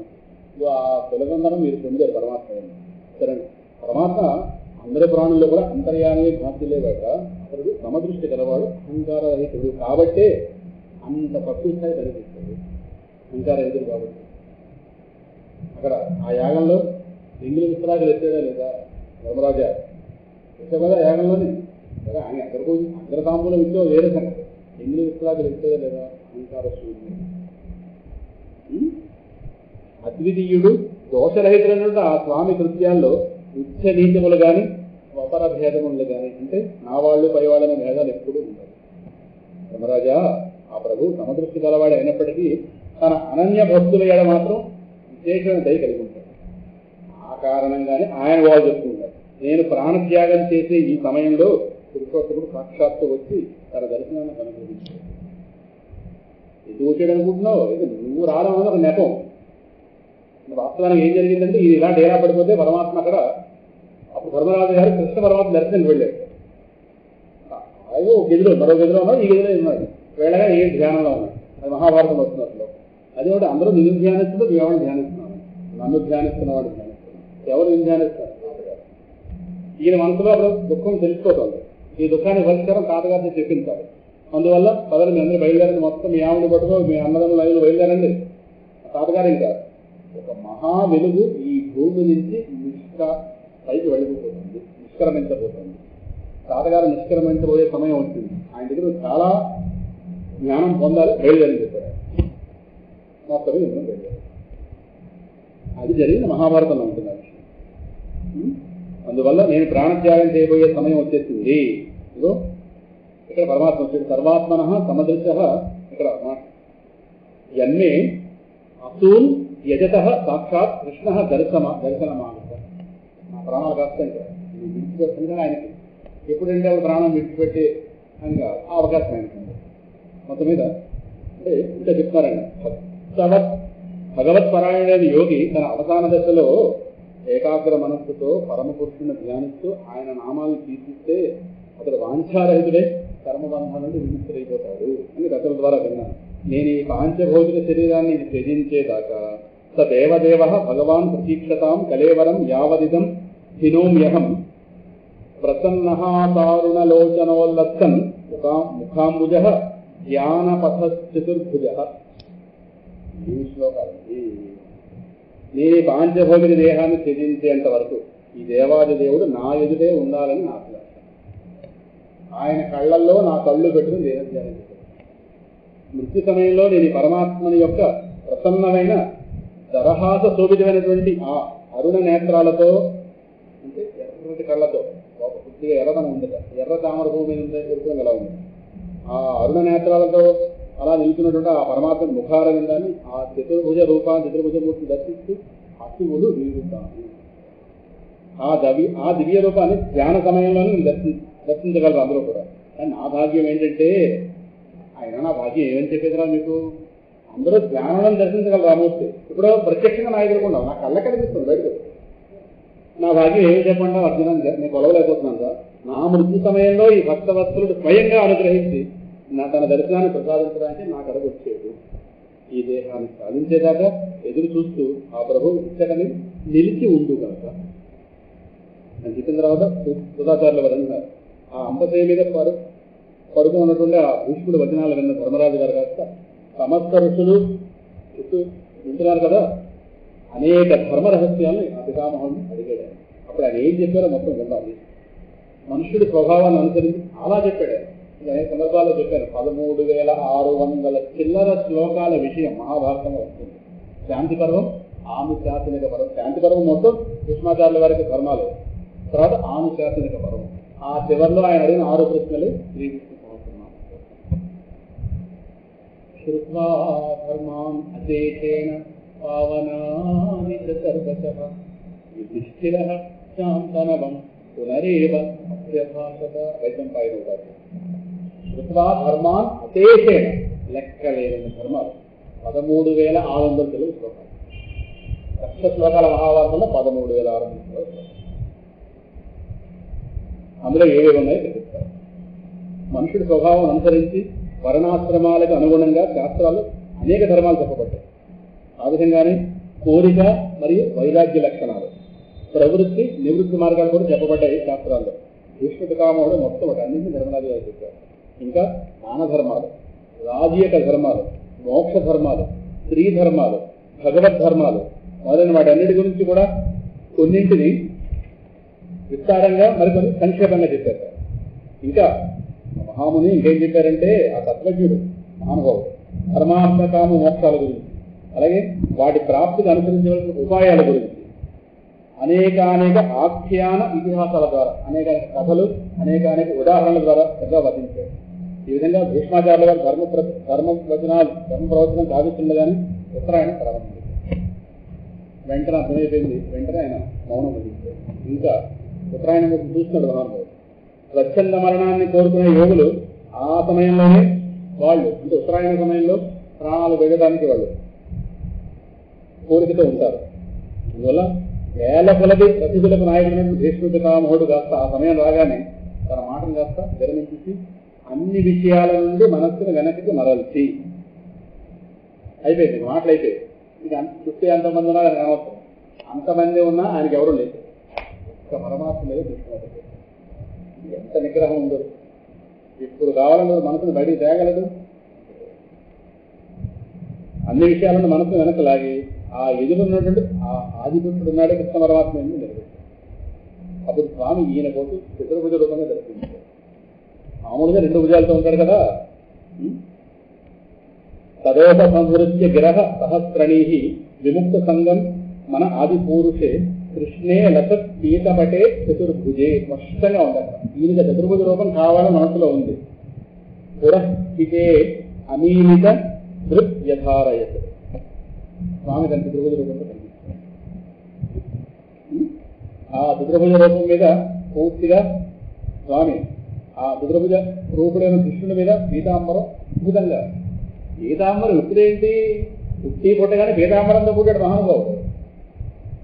పుట్టాక అందరికీ పుట్టాక లాగేశారు కదా, ఆయన గారు పీతాంబరంతో పుట్టాడు. ఇది డౌటా? భాగవతంలో శ్లోకం ఉంది. నిశీతే తమ ఉద్భూతే జాయమానే జనార్దనే దేవత్యాం దేవరూపిణ్యాం విష్ణు సర్వదుహాశయ ఆవిరాసీత్ యథా ప్రాప్యాం దిశీందురివ పుష్కలః సమద్భుతం బాలకమంబుజేక్షణం చతుర్భుజం శంఖగదాయుధాయుధం శ్రీవత్సలక్ష్మం గలశోభికౌస్తుభం పీతాంబరం సాంద్రపయోగసౌభగం. ఆ పుట్టిన బాలుడు గమనిన్నాయి. దేవకమే లేదు, పుట్టిన బాలుడు గమనిన్నాయి. సాంద్రపయోగ సౌభగం, వర్షపు మేఘాలతో కూడినటువంటి రంగుతో ఉన్న శరీరంతో ఉన్నాయి. శ్రావణ మాసం ఆకాశంలో చూస్తే వర్షపు మేఘాలు ఉంటాయి. వర్షపు మేఘాలు ఆకాశంలో ఉన్నాయా, ఈ నేల ఉండి మీద ఉన్నాయా అని సందేహం వస్తుంది అన్నమాట. సాంద్ర పయోగ సౌభగం. పయోగం అంటే మేఘం, నీళ్లతో కూడింది. అది సాంద్ర చక్కగా మరింత. ఇంకా వర్షం కురిపించడానికి సిద్ధంగా ఉన్నటువంటి మేఘాలు ఎలా ఉంటాయి? నల్లగా. ఆ నల్ల మబ్బు దాన్ని వచ్చిందా పిల్లాడి నుంచి? నల్ల మబ్బు పడిపోయిందా? సాంద్ర పయోగ సౌభగం పీతాంబరం. ఇంకా సమద్భుతం బాలకం అంబుజేక్షణం, తామర పువ్వు లాంటి పండితం. చతుర్భుజం, చిన్న పిల్లవాడు చిన్న 4 చేతులు. ఆ చతుర్భుజం 4 ఉన్నాయి. శంఖ గదాయుధాయుధం. శంఖము గదా చెప్పారు, మిగతా ఎలాగ ఉన్నాయి. అందులో ఆ చిన్న చేతిలోనే ఈ మాత్రం గద అవుతుంది. శ్రీవత్సలక్ష్మం. ఇక్కడ స్వామి శ్రీవత్సు పుట్టినట్టు ఉంటుందిగా. గల శోభి కౌస్తుభం, కౌస్తుభమణి పీతాంబరం సాంద్రపయోగ సౌభగం. ఆ పిల్లవాడిని, ఆ అద్భుత బాలను చూసి జగానందం పుట్టేట. అక్కడ ఒక మాట అంటారు, వసుదేవుడు ఐక్షత అని పదం వాడారు. వసుదేవుడు చూసాడు. దేవుడు చూడమేంటి? చూసాడుగా. చూడటం గొప్ప ఏంటి? చూసేదని పదం గొప్ప ఏంటి? అదే ఎవరికి చూడబడటానికి సాధ్యం కానివాడు చూడబడ్డాడు. అటువంటి వాడు వసుదేవుడు ఐక్షత. అటువంటి అద్భుత బాలుడు ఆయన కనిపిస్తాడా? కనిపించాడు కాబట్టి చూశాడు. చూడాలనుకుంటే కనిపించాడు. చూడాలి లేదు, ఇప్పుడు చెప్పారు చూడాలి లేదు, కనిపించాడా? మనసులో ఊహించుకోవడమే. కనిపించాలని తపస్సు, వాళ్ళ తపస్సు చేశారు కాబట్టి కనిపించాడు. వాళ్ళ కర్తవ్యం చెప్పాడు, వాళ్ళకి అలా ఎందుకు అలా పుట్టాడో చెప్పాడు, పుట్టిన దాన్ని ఎవడో చెప్పాడు, అయిపోయింది. ఎక్కడ వెర్రి వికారం పెట్టుకోడు పరమాత్మ, నిర్మోహమాటంగా ఉంటాడు. తన వచ్చిన పని దాన్ని మర్చిపోడు, వెంటనే శాసనాలు ఇచ్చాడు, ఇలా చేయి అలా చేయి అలా చేయి కదా. వచ్చాను తాతగారికి ముగించి పెట్టాం, ఇవాళ గంటగా నీకు ఓపిక లేదు, స్తోత్రం రేపు ప్రారంభం. మొత్తం మీద ఒకసారి ఆ భీష్ముడు పీతాంబరంతో కూడినటువంటి ఎలా దిగుతున్నాడు స్వామి, భీష్ముడు తన దృష్టిని పూర్తిగా స్వామి మీద నిలిపాడు. అంతకుముందు అనేకమైనటువంటి శస్త్రాస్త్రాల వల్ల ఏర్పడిన భీష్ముడు గాయాలన్నీ కూడా ఆ భగవద్దర్శనమైన క్షణంలో మటుమైపోయాడు. అప్పటిదాకా ఇంకా బాధ ఉందని అర్థం. ఆ ఒంట్లో రక్తం మొత్తం కారిపోయింది, పరమ పవిత్రం అయిపోయాడు. దుర్యోధనుడు యొక్క ఉప్పు తిన్న పాపం కాకపోయింది. ద్రౌపది ఎప్పుడే నది నా సందర్భంలో కానీ మహాభారతం అంటే ఆయన ధర్మం బోధిస్తాడు. ధర్మం బోధించగానే ధర్మం మాకేనా అందరికీనా అని అడుగుతాడు, నీకు లేదా అంటే మన ఎదురకుండా అధర్మం జరుగుతుంటే చేతనైతే ఆపాలి, లేదా కళ్ళు మూసి, లేదంటే అక్కడి నుంచి వెళ్ళిపోవాలి, లేదా కళ్ళు మూసి కూర్చోవాలి. మరి తమరకేమైందని అడిగింది అదే, అక్కడ నవ్వింది అక్కడ. అందుకే తల్లి ఆ సమయంలో కొన్ని ఆసురీ శక్తులన్నీ అక్కడ కూర్చోబెట్టింది. రెండోది, నీకంత జరుగుతుంటే నాకు తెలుసు పరమాత్మ నేను ఏదో రూపంలో రక్షిస్తాడు, ఏ రూపంలో వస్తాడా అని నేను చూడడానికి అలా ఉన్నాను. అది ఇదంతా కూడా అద్భుతం కోసం జరుగుతుంది నాకు తెలుసు. నేను కల్పించుకోకూడదు అక్కడ, పరమాత్మ తెలియలో నాకు అర్థమైంది. కానీ ఎంతో కొంత పాపం జరిగింది కనుక ఆ పాపం ఈ రక్తం రూపంలో బయటకు పోయింది. ఇప్పుడు నా పరమ పవిత్రుడు, నవ్వాల్సినంత పని లేదు అన్నట్ట. అప్పుడు పాండవులు అందరూ కూడా నిజవాది పెట్టారు రూపంలో. ఎవరు ఉక్రోసాలు వాళ్ళని వదలవుగా, అర్థమైందా? నెలన్నర బట్టి ఇప్పుడు ఉన్నది. ఎందుకంటే ఆ దోషం తొలగించుకోవడం అయిపోయింది. ఇప్పుడు నాలో ఏమీ లేదు. నాలో వాదంతా పరమాత్మ స్పృహే. సరే, నీకు అర్థమైన అర్థమైపోయినా ఊరుకో ద్రౌపది. మొత్తం మీద గాయాలన్నీ కూడా సువాసన వస్తుంది ఎక్కడి నుంచి, కురుక్షేత్రం నుంచి. ఆ భగవద్దర్శనం అయిన క్షణంలోనే మటుమాయం అయితే మనస్సుని ఆ స్వామి మీద ధారణ చేసే మహానుభావుడు ఏవైనా అశుభాలు మిగులుంటే అవి కూడా పోయాయి. ఇంకేంటి? విశుద్ధయా ధారణయా హతాశుభ సదీక్షయైవాసు గతాయుధ వ్యథ నివృత్త సర్వేంద్రియ వృత్తి విభ్రమ పుష్టావజన్యం విసృజన్ జనార్దనం. మొత్తం అశుభాలన్నీ పోయే, ఇంకా తనువును దిదించే సమయం కాస్త వచ్చింది. మొత్తం మీద ఇంద్రియ వృత్తులు ఏవైతున్నాయో వాటి భ్రమలన్నింటినీ కూడా, కంటిని బయటకు వెళ్ళవట్లేదు, చెవిని ఇంకో వైపు వెళ్ళవట్లేదు, మొత్తం ఇంద్రియాలన్నింటినీ అరెస్ట్ చేస్తుంది మనకు. అన్ని ఆయన వైపు వెళ్ళాయి. ఇంద్రియ వృత్తులన్నీ కూడా, ఇంద్రియాలకు ఏమైనా భ్రమలు ఏమైనా ఉంటాయి ప్రపంచంలో, ముందుగా మన దేవుడు ఉన్నాయి. ఇలాంటి భ్రమలు ఏమి పడతామని చెప్పి పూర్తి అన్నింటినీ అరెస్ట్ చేసి పెడితాడు. పరమ భక్తితో ఆ భగవాను జనార్దనుని ఇలా స్తోత్రం చేయబోతున్నాడు. శ్లోకం చదువుకున్నాడు. రేపు పోతన గారి పద్యాలు ఒక పక్క, భీష్మాచార్యుల వారి శ్లోకాలు ఒక పక్క, రెండు కూడా అటు ఇటు నాట్యం చేస్తాయి. మొత్తం 32 11 శ్లోకాలు. ఆనాడు కురుక్షేత్రంలో 10వ రోజు నాడు చక్రం పట్టుకుని మీదకి వచ్చేట స్వామి, ఆ స్వామి నా కళ్ళ ముందు కనిపిస్తున్నాడు. ఓ శ్లోకం చదువు నాకు. ఇది భీష్మ ఉవాచ. ఇది మతి ఉపకల్పిత వికృష్ణౌ భగవతి సాత్వత పుంగవే విభూమి స్వసుఖముపగతే క్వచి స్మహర్తుం ప్రకృతిముపేయుషి యద్భవ ప్రవాహ. ఈ స్తోత్రం బాలగారింట్లో ఒక 5 ఏళ్ల క్రితం కృష్ణాష్టమి. ఆ తర్వాత మళ్ళీ ఇది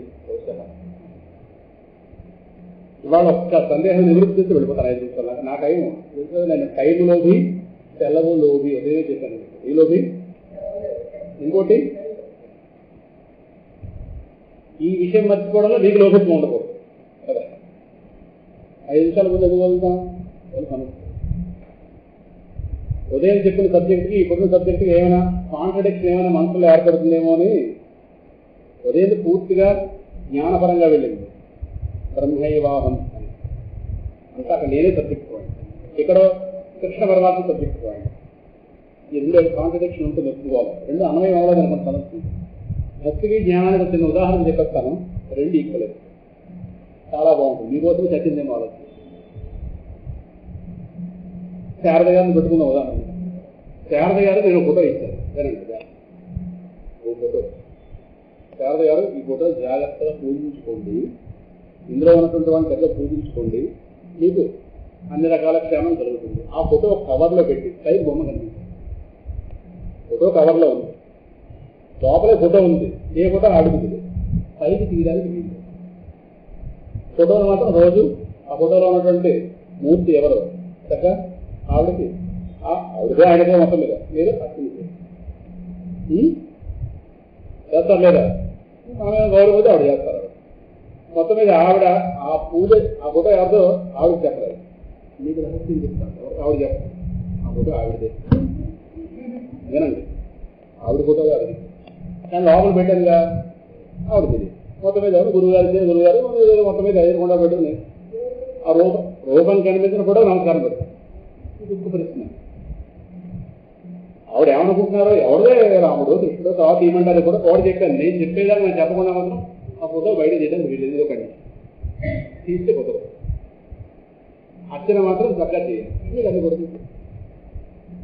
ఓ ప్రమాణం చేస్తారు, తీయద్దన్నది తీయదు, చేస్తున్నారు. ఇప్పుడు ఆవిడకి తెలియకపోయినా ఆవిడ ఎవరినో అర్చిస్తున్నాను అనుకుంటున్నా. ఎవరు అర్చిస్తున్నారు? ఆవిడ్ని. ఆవిడ ఫోటో అందులో ఉంది, ఆవిడ కూడా ఆవిడ అర్చిస్తున్నారు. కానీ ఆవిడ తెలుసా? ఎందుకంటే అడ్డుంది కనుక లోపల ఏ స్పష్టత లేదు. కానీ ఆవిడ వీళ్ళని అనుకుంటున్నాను, వీళ్ళనుకున్నా అనుకుని ఆవిడ పూజిస్తుంది. కానీ ఆవిడ పూజిస్తున్నది ఆవిడే. అక్కడ ఇద్దరు ఉన్నారు, పూజింపబడుతున్న వాళ్ళు, పూజిస్తున్న వాళ్ళు. రెండు ఒకటా కాదా? ఆవిడ తెలియదు. రెండు వేరనుకుంటున్నారు లేదా? ఆవిడ స్థితిలో వేరే తీయలేదుగా బయటకు వెళ్తారు. మీకు చెప్పిన వాడికి నువ్వు అంటారు, చెప్పతే సెలవు కూడా ఇచ్చారనుకోండి ఆవిడ పెట్టి. కానీ అక్కడ రెండు భావాలు ఉన్నాయి. ఆయన పూజింపబడుతున్నాడు, ఎవరో చదువుతారు, ఎవరు పూజిస్తారు ఏమో తెలియదు, అలా పూజించమని చెప్పారు. బయటకు చేస్తారు, పూజ నడుస్తుంది, రెండు నడుస్తుంది. ఆవిడ కుతూహలం ఆగలేదు. ఏదో రోజు ప్రాబ్లం ఏమిటి, ఆ గురుగారు చెప్తాను లేదా ఆయన తెలిసిందా అని బయటకు తీస్తే ఎవరు వస్తారు బయటికి? ఆవిడికి ఆ ఫోటోలో ఎవరున్నారో తెలియనంతకాలం ఆవిడ చేసిన వ్యవహారం భక్తి. ఫోటో బయటకు వస్తే తర్వాత జరిగింది ఇంతకన్నా చెప్పండి, ఇంతకన్నా చెప్పడానికి మరొకటి.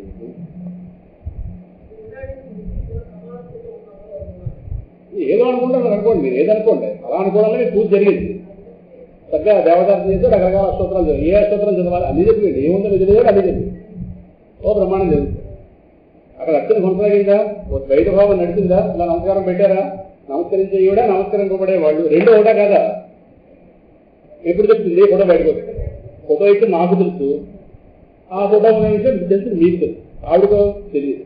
తెలియనంతకాలం జరిగిన వ్యవహారం భక్తి. సాయంకాలం క్లాసు భక్తి, ఉదయం జ్ఞానం. అందుకే బ్రహ్మైవాహం, నేనే బ్రహ్మ. సాయంకాలం కృష్ణ పరమాత్మ నమోహం, వేరే లేదు. ఇంతకన్నా చెప్పడానికి ఏమో నా బుద్ధికి తోచింది. అలాగే మేనేజర్కి ఇక మీద దేవదార్చన చేస్తున్నా పరమాత్మ నా స్వరూపం, ఎవరు నా స్వరూపం అన్న భావంతో చేస్తే అర్చన ఇంకా పిల్లడికి పాలు పెడుతుంటే నా పిల్లడు అన్నది ఎక్కువ పెడతాం. అరా ఆగలేస్తుంది అన్నావు లేదా? అలాగే దేవదార్చన కూడా అది నా స్వరూపం, అలాగేవాడు కాదు నావాడు, వాడివాడిని అన్న భావంతో చేస్తే అర్చనగా ఇలా చేస్తూ ఉంటుంది. పరాయివాడికి అంతా చేయలేము మనం. ఇలా చేసి చూడండి, అసలు అర్చన కొనసాగుతుంది, ఆ మధ్యలో అయిపోతుంది. ఆహార వస్తుంది, ఆ శక్తి వస్తుంది. అది ఉదయం ఏదైతే ఆయా లక్షణాలతో చెప్పామో బ్రహ్మైవాహం ఇలా సద్గురు కృపయ అని చెప్పాం కదా, ఆ తత్వం ఏదైతుందో అఖండ వస్తువే ఇక్కడ కృష్ణ పరమాత్మగా దర్శనం. దానికి దీనికి కాంట్రడిక్షన్ లేదు. ప్లాట్ఫామ్ వేద్దాం, ఇది ప్రారంభంలో వేద్దాం అనుకున్నాం, కానీ చివరికి వస్తే కొంత స్పష్టత వస్తుంది కదా అని చెప్పి చివరి సమయం స్వామి ఎలాగ ఇచ్చాడు. అంతకాలం వ్యథ కలిగించడం బయలుదేరచ్చు. అందరూ రేపు సాయంకాలం కురుక్షేత్రంలో కలుస్తాం. అప్పటి భీష్మాచార్య వరకు సత్య ప్రజాభ్య పరిపాలయంతాం న్యాయేన. రేపు పుస్తకం తెచ్చుకోండి, పోతన గారి యొక్క అద్భుతమైన ట్రాన్స్లేషన్. ఓ అడుగు ముందుకు వెళ్ళారు మహానుభావుడు, తెగ చూపిస్తారు శివరాత్రి వైపు.